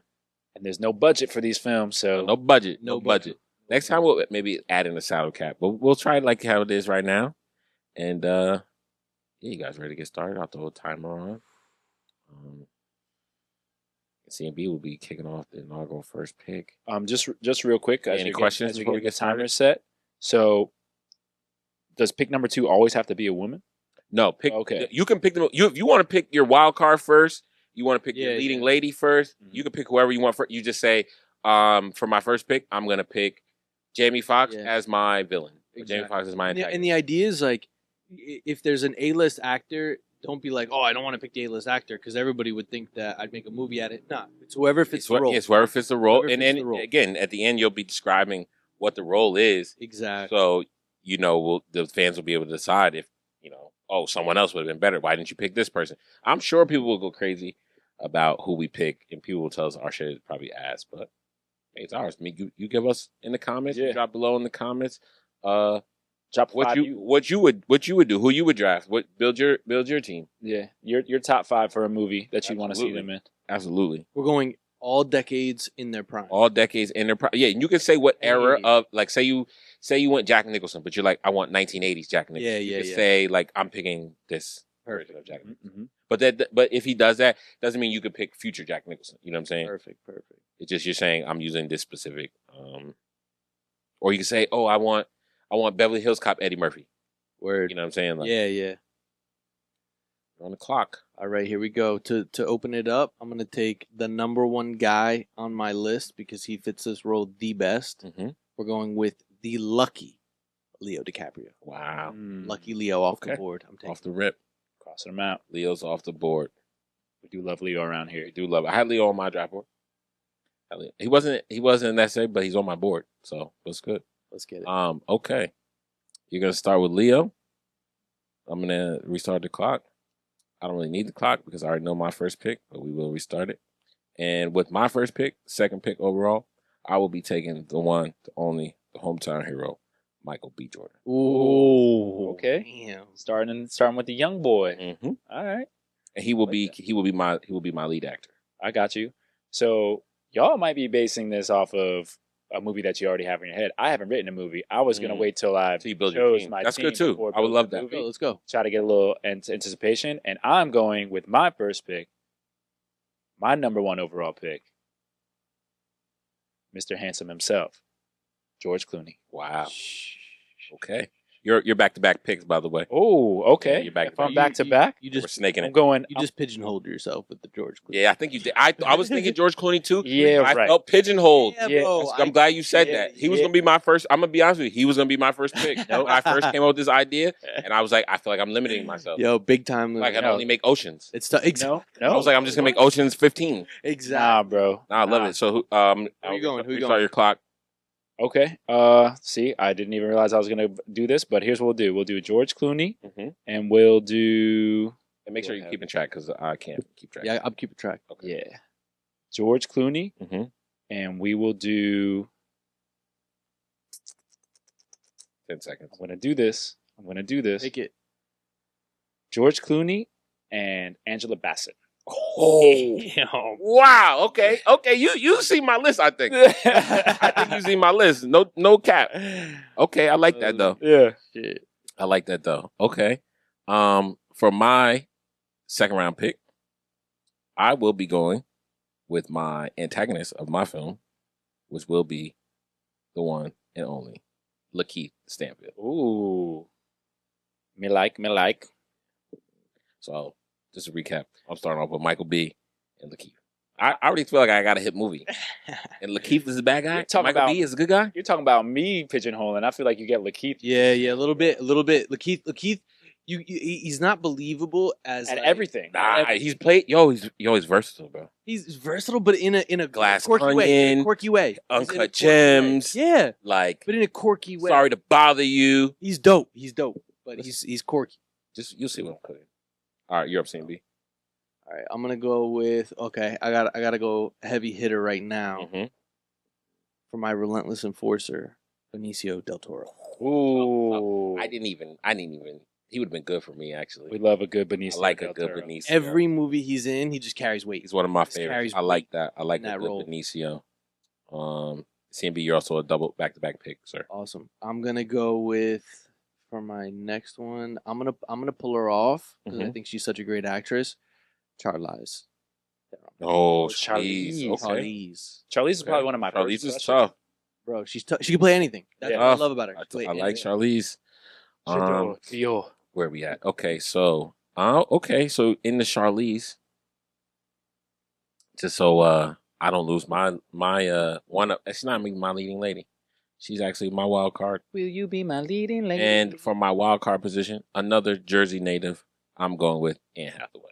Ooh, I just watched Love Damn. and Other Drugs last Yeah, I'm night. going with Anne Hathaway. Damn. She will be Good be pick. my wild card. Good pick. We do love Anne Hathaway around these wild card parts. role in my flick. We do love Anne Hathaway. Anne Hathaway. All right. Yeah, because you went with a Charlize, so I need something to combat that. So here's who I'm going for my third pick here. Mm-hmm. You're back to back. Yeah, I'm back to back, and Mhm. here's my back to back. Oscar Isaac. Ooh, you were talking about. Okay, as I was saying earlier, Oscar Isaac. Yeah. And Maya Hawke, the daughter of Uma Thurman and Ethan Hawke. Wow, I don't even know her. What was she in? What? Stranger Things. She played one of the love interests on Stranger Things. Well, that's interesting because You're I probably didn't even know that Uma Thurman and Ethan Hawke had a kid together. Yeah, bro, I've had she's lunch the best. next to them. Yeah. Ethan Both Hawke of and Uma. Both of them, yeah. Wow, are they married? In Brooklyn. Are they married? I think so. I mean, I was Or at partners? lunch. Or whatever? I saw her first in Stranger Wow. Things, and she killed the role. Wow. I've seen her a couple other things, and I was between her and Hunter Schafer. They But got divorced. They're divorced. Oh, they're divorced. Oh. yeah, I was between her and Hunter Schafer because I love Hunter Schafer. Tough. But My once Hawke. I picked Clooney and Bassett, I had to formulate the rest of the movie. Yeah, on the I have fly. no clue where you're going with. That's this what I'm movie. saying. But now I had to formulate it, and I just Wow. figured it out. And Okay. Oscar Isaac, to me, overrated. How do you not could've- like for that? I like that Moon role, Knight though. that I like guy, Moon Knight though. I'm sorry. I have a guy right off the tip of my tongue that I is on my short list, but I'm not going to draft him. Did you go? Did you see Moon Knight? I think he's a good actor. I never but saw think Moon there's- Knight, but I I just think there's other his, guys his out there. look and his vibe is so. I just don't think he's hit the perfect movie yet. Okay, But he's I don't on want to his waste way. too much time on my draft clock, but I already have my next pick. Go ahead. My next pick will be my leading lady of this flick, and it will be the one and only Miss Zoe Kravitz. Ooh, okay. We do like Zoe around here. Nah, Fan of the This show. This fan for of the the eye appeal. we don't. Um, we don't. Yeah, we like Zoe. You don't like Zoe Kravitz? I'm not a big fan. All right, you know, She's pretty. Teach their own. Teach their own. Each their own. But that's my pick. CMB, you're back Good to pick, back, good pick. back to back picks. So first off, I believe these are going to be your last two picks, if I'm not So mistaken. my last two picks. Yeah, I'm gonna go with Natalie Portman. Ooh.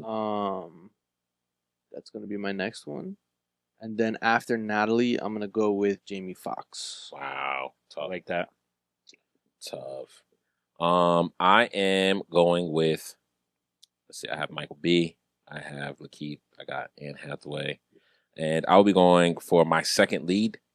Will be one only, Mr. Get Me in a Room, Mr. Don Draper himself, Oh. John Hamm. Yeah, good pick. Good pick. I like that. I like that. Yes, sir. So that's your 5. Yeah. That's my 5. All right, I'm gonna fill out my 5. Yeah. With one of my longtime favorites since I was a child, Jeffrey Wright. Jeffrey Wright, tough. Actually, Yeah. really tough pick. Yeah. Tough pick. You know, Tough pick. Basquiat movie himself. Yeah. How many you got? I got 5. How many you got, CMB? I got 1, 2, 3, 4, 5. I got 5. 5. Okay, so now you can put in your 2 undrafted free agents and your coach/director.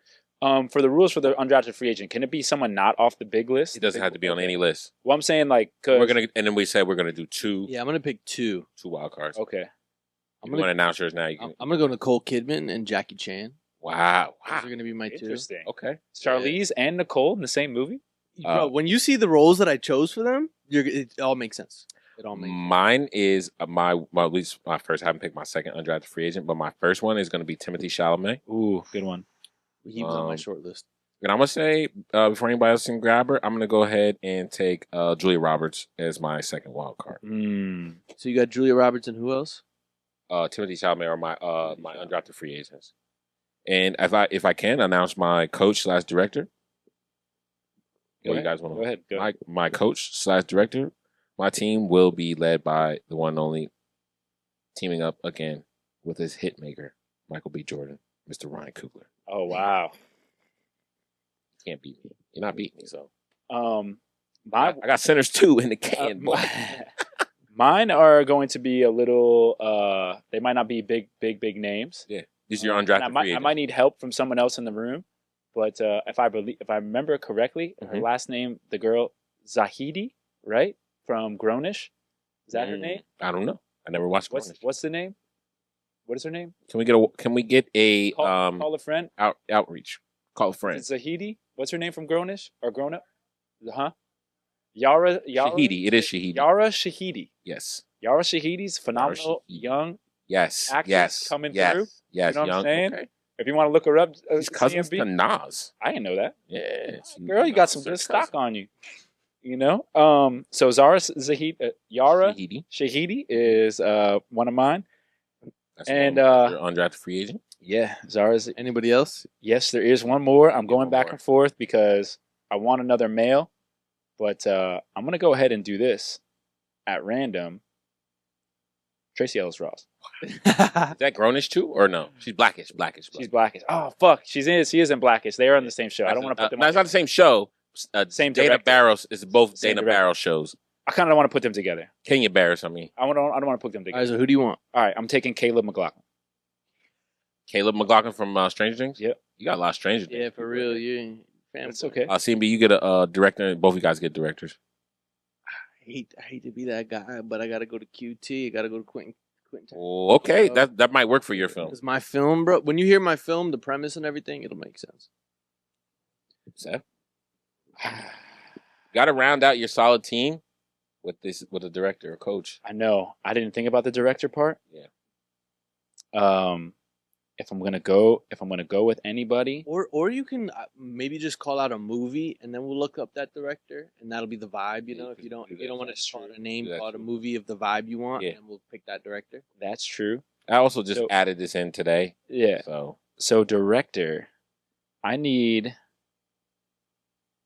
A show or a movie? No, I got you. I need who directed. Damn. No. Damn, that was Kendrick. Who directed Zodiac? So Zodiac was directed by David Fincher in 2007. Oh, David Fincher, I think is a good director. Dave Fincher. Let's see what other movies he's got. Wait, which Zodiac? The Zodiac or Zodiac like the Zodiac Killer? The Killer. The one with Jake Gyllenhaal. That's right. That is David Fincher. David Fincher's done some stuff. If I'm not mistaken, he's done Seven. Okay, that was a good movie. With Brad Pitt and what's his girl with the dragon? He did Fight Club. Okay, that's the style. Oh yeah, Social Network. Perfect. Benjamin Button. That's girl with the dragon tattoos. Yeah, Benjamin Button. Yeah, Benjamin Button. Social Network. That's the perfect. Gone Girl. That's the perfect director that I need right there. So that actually probably sounds Gone good. Girl. Yeah, Perfect director. All right. because I really want to hear CMB's movie pitch, I'm gonna give you guys my movie pitch real quick. No, I'm just get mine out the way because I feel like his is gonna. Well, Berg doesn't have one. And that also give That's him gonna be time. that So, give me time. Oh, you want to Give come him up with time. it right now? Yeah, I can easily do that. Okay, let's do it. all right, but I'm gonna just give mine's real quick. Okay. So again, I'll break down my cast for you. I got Michael B as my lead role, Zoe Kravitz as my love interest, Lakeith Stanfield as my antagonist, John Hamm as my second lead, Anne Hathaway as my wild card. My undrafted free agents are Julia Roberts and Timothée Chalamet. My director is Ryan Coogler. My film is a political psychological crime thriller. It's a rising politician, played by Michael B. Jordan, who discovers that the system that he was sworn to uphold is actually just manipulative, and it's criminality, right? It's corruption, right? It's they're electing these officials, but like they're using them as puppets, like you know what I'm saying. And he's a war veteran, comes home, and they turn him into this politician, and then he realizes he's just being used as a pawn and a puppet, like in politics. And then obviously I said Zoe Kravitz is his love interest. She plays a reporter that's very interested in him. They grew up together. Lakeith Stanfield is one of the upper politicians that is actually a manipulator, handler. Well, I like that. Works for him. That's a good role for him. John Hamm is the older statesman. The statesman that is his mentor. It was also in the military, mentoring Michael B. Anne Hathaway plays a tech mogul who's very interested in being one of these manipulators, handlers of these political pundits. Timothée Chalamet is a young protester who's who's out and trying activist. Activist, that's the word. And obviously Julia Roberts was my wild card, so I haven't carved an exact role for her yet. But she, we could get her in there somewhere good. She could be John Hamm's wife or something. Word. And then Ryan Coogler is my director. This is how I kind of came up with Sicario meets American Gangster meets Manchurian Candidate. I like it. That's what I got, people. So if you want to hear more about it, vote for my movie. Word. I like it. That's a good one. I like that. I want to Well hear what you got. Well I know you put a lot of thought. Exactly. As I built my draft board and I was like, who do I want? I had to think about what would I do if I got. Let's say I picked my people. Like everybody, I got everybody I wanted. I think you took maybe two of them, but what would I have done? What type of movie would I make with those people? Yeah. And I was like, at first I was gonna be action, and I was like, nah, that's too I need something to pull people in. Yeah, no, that's cool. So I thought about that movie that Michael B. Jordan made when he was the soldier and his wife got killed. Oh, yeah, that one's he great. needed that. I like that. Manchurian Candidate, I watched that once a month. Great movie. So that was in my head, the manipulative politics and Yeah. brainwashing and stuff. And then I just feel like Michael B. and Ryan Coogler, they can make that happen. I feel like I built a strong cast around them. But I also feel like these people could play in my movie too. Who? The same cast. Oh, like the one The movie I wrote. That's what. Oh yeah. So I was 100%. I was kind of thinking of that too, and I was going to present that, but I was like, nah, I need to come up with another movie. I like I can't that. hold this. Bro, this is a great movie premise. Yeah. I love that. I would like to go deeper, how you did, how would you have watch that. character names and all that. Yeah. I have some character. What do you got? All right, so let's get into it. So the name of the movie is called The Silent Exchange. That's the name of it. Oh, mine's called Shadows of Power, by the way. Fire name? Bro, we need to go further into this. No, I think we will.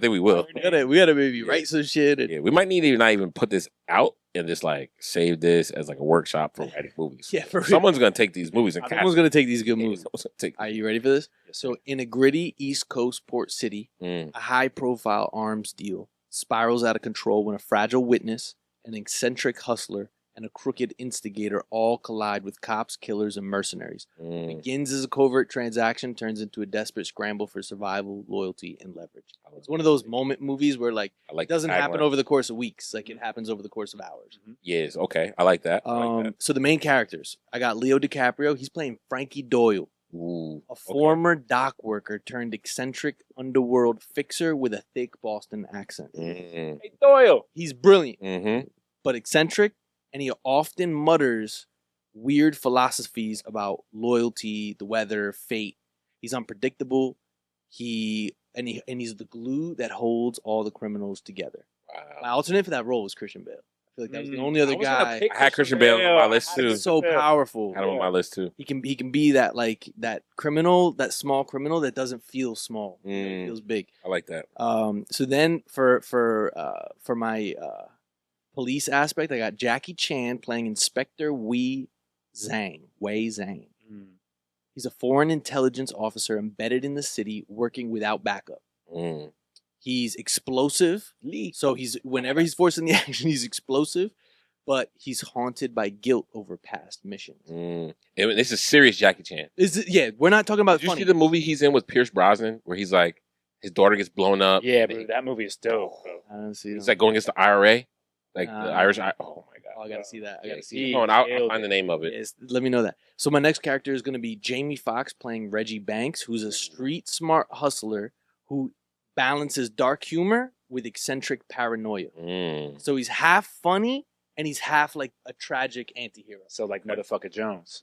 Similar to I thought when he said that, I thought that. Similar. Very similar. I love that. I love him in that role. But he crosses paths with Frankie, and he's sometimes... Or they clone Tyrone. Oh, yeah, they clone Tyrone. He's great in that. Yeah. He's sometimes an ally with Frankie, with Leo's character, but he's sometimes a liability to Frankie. So he goes back and forth with that.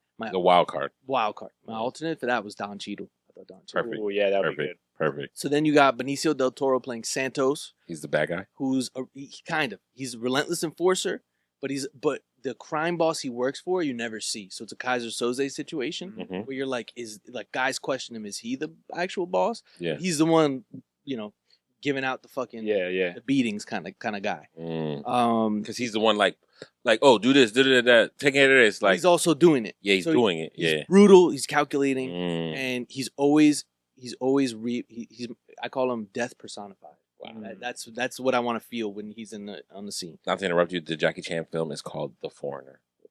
Foreigner. Yeah. I think it's on Netflix or HBO Max. Yeah, I gotta check. Very serious. You would put this Jackie Chan in this role. Yep.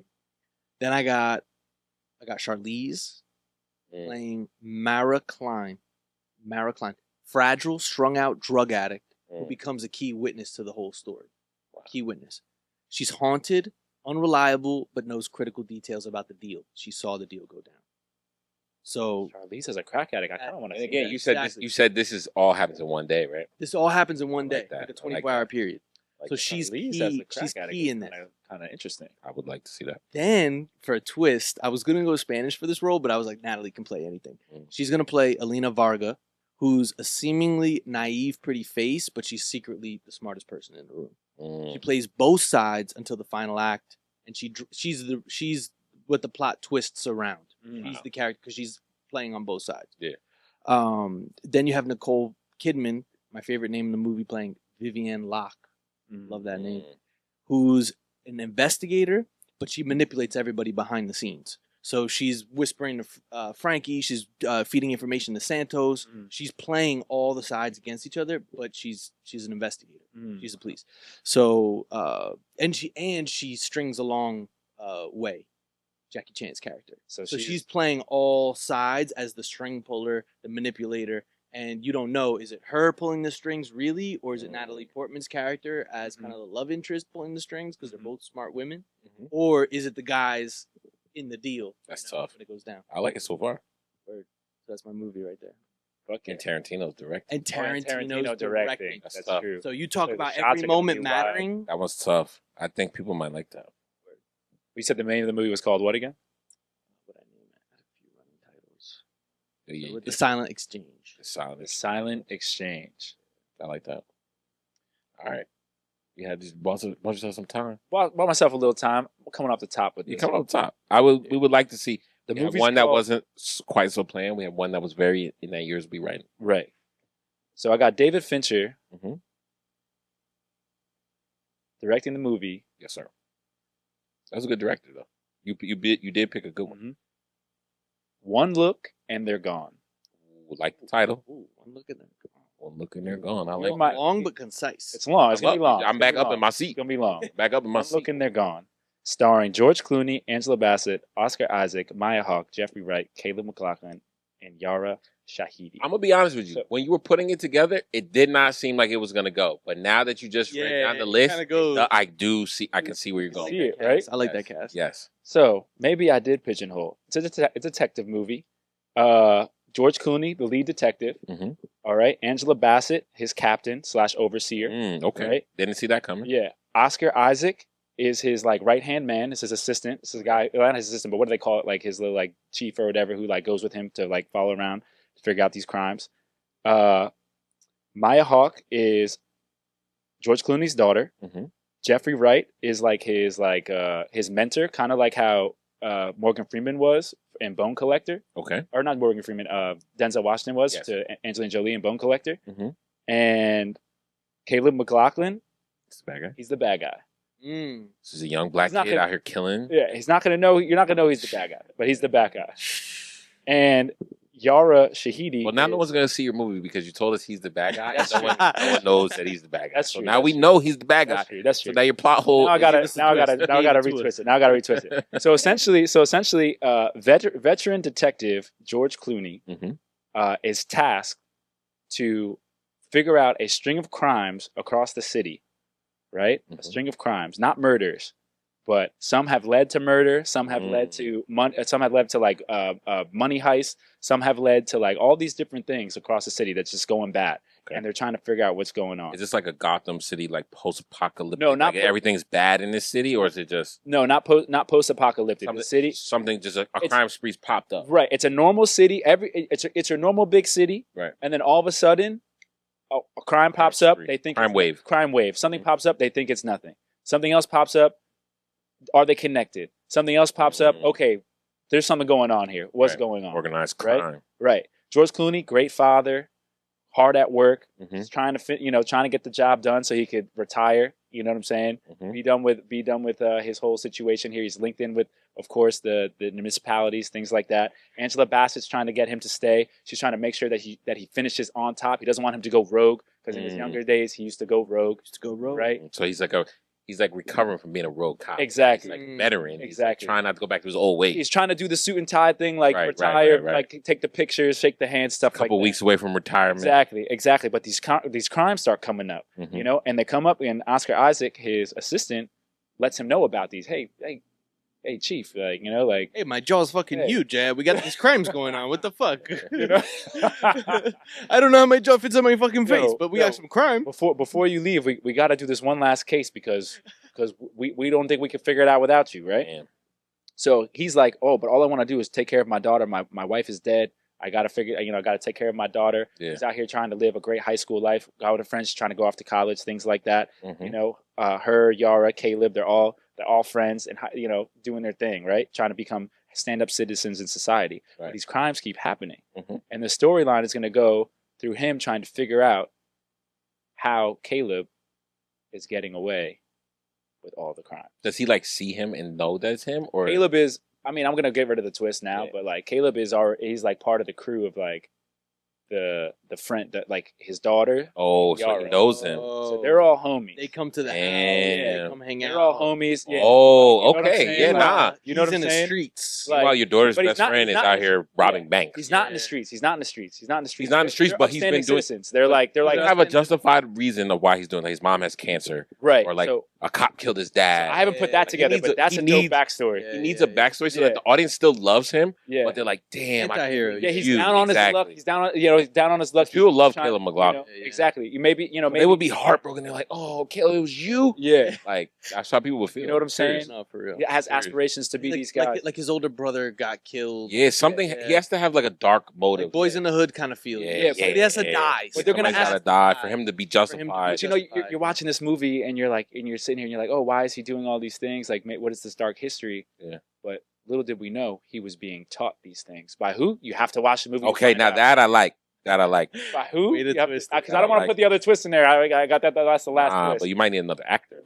No. Yeah, so They're you all have- there. You already They're have. all Oh, okay. So They're one all of the there. people we already know, They're all there. Angela Bassett. Yeah. Bassett's his aunt, Yeah. and she's mad about the same thing. Yeah. Yo. So they're like, She puts it all together. yeah. And George Clooney's like, oh, but you asked me to solve this crime, but really, she knew like he would never be like able to it. solve it. You know? like it. 'Cause he knew who the real bad guy was. Oh, Caleb, how you putting off all these crimes when you've been at dinner? All these capers. You were at dinner Right. with us. Right. How could you have possibly stole? It couldn't have been him. Couldn't have been you. Couldn't have been him. Where My was alibi is that was at your dinner table. Where was Yeah. Oscar? Yeah, I'm at George Clooney's Where- house. I'm hanging with your daughter. It couldn't have been me. Yeah. Where was Oscar? Where was Angela? That's crazy. Who knows? Listen, you guys let us know in the comments which movie you're buying tickets to. You know, are you going to go see Oscar Isaac and George Clooney as cops? Detectives. Are you going to come see Michael B. Jordan and Lakeith Stanfield as corrupt politicians? Or are you going to go see Leo, Jamie Foxx, Benicio del Toro as corrupt dock workers? I think all three are hits. We might just make them. You might have to just come see them. by next pod, me and Chat, we're gonna have a nice little conversation. We're gonna put something together. I would like to hear more. I'd like to hear more about all, and I would like to build mine out a little more too, because I feel like you guys took it. I mean, you just did yours on the spot, but you did a good job of prepping your story beforehand. But yeah, I think they're great. I would love to hear what people think about these. And even if we don't develop these movies, I'm leaving mine open. Somebody take it. Yeah, Get for these sure. guys Just together. get it made for It's sure. it's a good payroll. Yeah, we just gave you three. We just gave you three Good ones. casts. Like, if you're a casting director out there and you come across this podcast and you want to use it, go ahead. Just Use it. just give us some credit or something. Just like and subscribe. Like and Like and subscribe. I like that. That's a fair trade.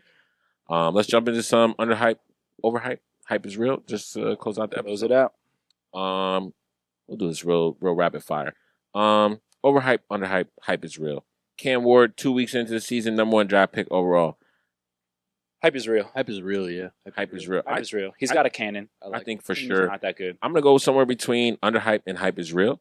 I think that he has shown the flashes of why he's #1 pick. He doesn't really have much around him. He still was making plays happen. He did better against the Rams than C.J. Stroud did. So I'm gonna say somewhere between underhype and hype is real. Mr. Cartoon character himself, Caleb Williams. Overhype, underhype, hype is real. Overhype. Overhype, bro. Yeah. Do we have to repeat it all? Nah, he could definitely turn himself into the hype is real if he just stops doing the cartoon character shit. Just win, bro. And just make smart decisions. Hey, sometimes it's okay to take a sack, you know. Sometimes it's okay to throw the ball away. So yeah, I'd say we all believe it's a little overhyped. How about our boy Spencer Rattler on the flip side? Overhype, underhype, hype is real. Spencer Rattler. Underhype. I think he's underhyped. Sure, I think he's been thrown into a situation that he probably didn't probably hoped for. You know, when he heard Derek Carr was retiring, he probably was hoping that he'd get to be the guy. They drafted someone, but he ends up being the guy anyway. And for sure, I think Spencer Rattler. I can easily see him putting together like a 3 or 4 game win streak. Yeah, for sure. I think he'll come together as he gets more experience. I think definitely underhyped Spencer Rattler. Your boy Bijan Robinson, Mr. Highlight Tape himself. Overhype, underhype, hype is real. The hype is real, boy. Too real. That guy got the joystick. I mean, pause. That guy. Whoa, whoa. Yeah, That boy's a human highlight reel. pause. That- Yeah, I'm gonna go again. I'm gonna go somewhere between the underhype and the hype is real. I think that the hype is real because he is the real deal, but underhype because I still feel like they're not. Hey, listen, give the guy the ball 40 times a day, please do. Staying on Atlanta real quick. Atlanta's defense, are they the real deal right now, Berg? Overhype, underhype, hype is real I think that they're a little underhyped right now. for sure. I think that they're a little underhyped right now. Mm-hmm. Because if you see Divine Diablo running around there, you say, is that Deion Jones? Diablo, Yeah. bro. You know Dog. what I'm saying? Oh. Absolutely. Dog. Scrappy That young man's defense. a dog. Right now, I think they're underhyped. I don't think a lot of people even know statistically how well they're doing. Yep. It is 2 weeks in, but so far so good for them defensively. They got to continue to build on that. They're 1-1. They could easily be 2-0 right now. First round or draft picks. Yeah, Look at how they're paying off. Other teams need to, absolutely. draft. And they still haven't even got it clicking fully offensively yet. So I'm excited to see what they can fully be. I'm sure you are as well. Absolutely. Joe Burrow, injury history. Is Joe Burrow, or is this not just Joe Burrow himself, but the injury history? Is this going to start to become a problem? Is he injury prone? Is it just freak of nature? Joe Burrow injury situation. Overhype, underhype, hype is real. It's overhyped. It's normal. He's getting beat up. That's what happens. I think it's underhyped, bro, because the fact of the matter is like we got to call it as it is. You know what I'm saying? It's year 4 now, bro. He's only played 1 season fully. Well, you know what I'm saying? Only 1 season fully. And I get he's getting hit. I get he's getting hurt. I understand these types of things. But he's making the choices. Like, he doesn't have to get the surgery now. He's making the choice to get surgery. Just like last time. He didn't have to get out. But he decided. And I get it. Health first. You want to be healthy. Make sure you can have a long career. But after a while, you got to start thinking, okay, what is more important now? Playing the game or not playing the game? I think the urgency of getting the surgery, I just think they didn't want it to be a lingering thing. Yeah. Because let's say this could potentially, I mean, in your mind, you hope it's the last injury that he had. I hope so, because I love Joe, bro. They're thinking about the playoffs. Yeah, they're thinking long term. They're thinking long term. I think they can win. They think they have a good enough defense and good enough offensive skill positions to survive without him. Let's see what happens with Jake Browning. That really should be the question, and the jury's still out because we don't know enough about him yet. But brings me to my next question: the importance of having a quality backup quarterback in the NFL. Overhype, underhype, hype is real. Hype is real, bro. I mean, Gotta have Gotta have simple. him. Simple. Plain and simple. Develop one, They're find thinking about one. trading them to Kirk Cousins, Jameis. Names are starting to float around, and they already have a backup. Attach your backup quarterback to a coordinator. Right. You know what I'm saying? like They should that. just be. They should, wherever he goes, wherever he goes, you I like go, that, and you have your backup wherever you go. I would say it's underhype. I think teams, for whatever reason, I think we talked about it earlier, a lot of arrogance that goes into thinking you don't need another quality guy behind your main guy. So being unprepared, that's on the teams. I think it's an underhype thing that they need to start focusing a little bit more. Hofer sound. So Clemson still being treated like a powerhouse. Are they getting cooked? Is Dabo Swinney got to start figuring out how to build a new dynasty down there in Carolinas? Clemson's overhyped, bro. Like, it's been 3 years now. Like, figure this out. They were perennial championship contender. Figure this out. They had Deshaun Watson and Trevor Lawrence. Quarterback. And then Taj Boyd before that. Yeah, exactly. They always had guys. And what's his name? Ungalagalai. Yeah. He wasn't bad. Yeah, you know what I'm saying? Ukulele. He wasn't bad. You know what I'm saying? Like, they got to him. figured out. Yeah. He transferred around, and I think he's a Chargers practice squad, right? And they always had guys, bro. Mike Williams, CJ Spiller. They always had guys out there that was killing. Like, but they need to figure it out. They'll figure it out. Figure that out, bro. It's overhyped. Y'all team is overhyped. I'm not checking for y'all. Like, until you do something nice. And on the flip side, and I don't know if you guys know enough about this team to give me an answer, but I know I have mine. Georgia Tech, they've been grinding away for the last year and a half. I've seen them beat some good teams, play some good football games. Georgia Tech, overhype, underhype, hype is real. Underhype, bro. Underhype for sure. Underhype for sure. Cool. These are the type of teams they need to start putting that media behind a little bit and being like, yo, like, let us get some storylines. I think they'd get a little more after it. Yeah. Like, I don't hear a lot about them. Yeah. ACC in general, to be honest with you. Yeah. I feel like the ACC used to be like the top. When Miami was like Miami, ACC was like, yeah. They have an opportunity here. The next Georgia Tech game, that's a big game. Go get Calvin Johnson, put him in the booth. Interview Calvin Johnson, talk about those years. Remind people that Georgia Tech used to have something. You know what I'm saying? Like, there was a time. You know what I'm saying? There was definitely a time. So let them rock. Didn't Demaryius Thomas go there too? Demaryius Thomas, Rest in bro. peace to Demaryius That's what Thomas. I'm saying, yeah, rest in peace, bro. They got Roman Reigns went there. So Roman Reigns played D tackle. Yeah, let that. But my point is to bring that up. Even obviously Roman Reigns, but he's still a big fucking famous person. It's like you could bring these people in, like you have them attached to your program, like everybody else does. Yep. And it's like you got to get them promoing your. And who knows the next time they're going to be top 25 again? You know what I'm saying? We don't know. So why just give them their shine while they're here? Oh, they got some balls. Bro, they got a lot of guys in the NFL. Yeah. Darren Waller went there. Yeah, Waller. Waller's probably not the best example. Jordan Mason, running back. Yeah, Jordan Mason's nice. Jordan Mason. He's about to get a lot of burn. Aaron Jones is hurt. So Jackson Hawes, tight end for Buffalo. Keon White, defensive end for New England. Yeah, my last college related one. Notre Dame. They're still ranked. Despite being 0-2, is that an overhyped situation? Underhyped? Hype is real. Notre Dame, can they get back on the board? Hype is real. They have a chance to make it right. Just win this game, go 1-0, and start the season from here. Notre Dame got to beat Purdue. You absolutely have to. There's nothing else ahead of you other than beating Purdue. Next week, I'm going completely the other way if they lose. They're overhyped. But right now, hype is real. Just go 1-0. Start this. They lost to two quality opponents. Texas A&M is pretty good, and who they lose the first week? Miami. They lost to Miami. So Texas A&M has that. That's why they're still. That's probably why they're still ranked. Yeah, Texas A&M is really good, bro. Their quarterback. My last overhype, underhype. We can wrap it up for tonight. The Terence Crawford Canelo fight. Overhype, underhype. Underhype is real. Hey, bro. Underhype for sure. Because had everybody talking. Yo, the way we're If you're a talking. real boxing fan, you were watching it. First of all, I didn't even know the fight was happening until 2 days before the fight. Right. You know what I'm saying? So then I figured that out. I thought it was this weekend. Yeah. Secondly, when you know you got dogs like that, you got to put the promo crazy. Yeah. You got to go nuts with it, bro. You got to go nuts with it. So I say Underhype. They should have promoted the shit out of that because that boxing match, everyone should have seen. Even if you don't like boxing, 100%. it was fire. I would say, again, and not to use this too much, but I would say this was somewhere between Underhype and Hype is Real. Underhype because I think some people missed out on it. I think it was a great opportunity. But also, Hype is Real because that shit was good. It was everything I expected, even a little more. Both guys showed up. They gave everything they had. Yeah, I was a big fan of it. Absolutely. I would love to see him run it back again. I would That was definitely great. say that was somewhere between Underhype and Hype is Real. Well, yeah, I think that's going to be a wrap for today's episode of Believe No Hype Podcast. If you laughed, learned, or questioned the hype, do us a favor, like, follow, comment, subscribe, share with the people that might be out there believing the hype. Make sure you get in the comments and vote for which one of our movies you want to go see. If you like them all, then you like them all. But you can pick one, and we'll run it back next week.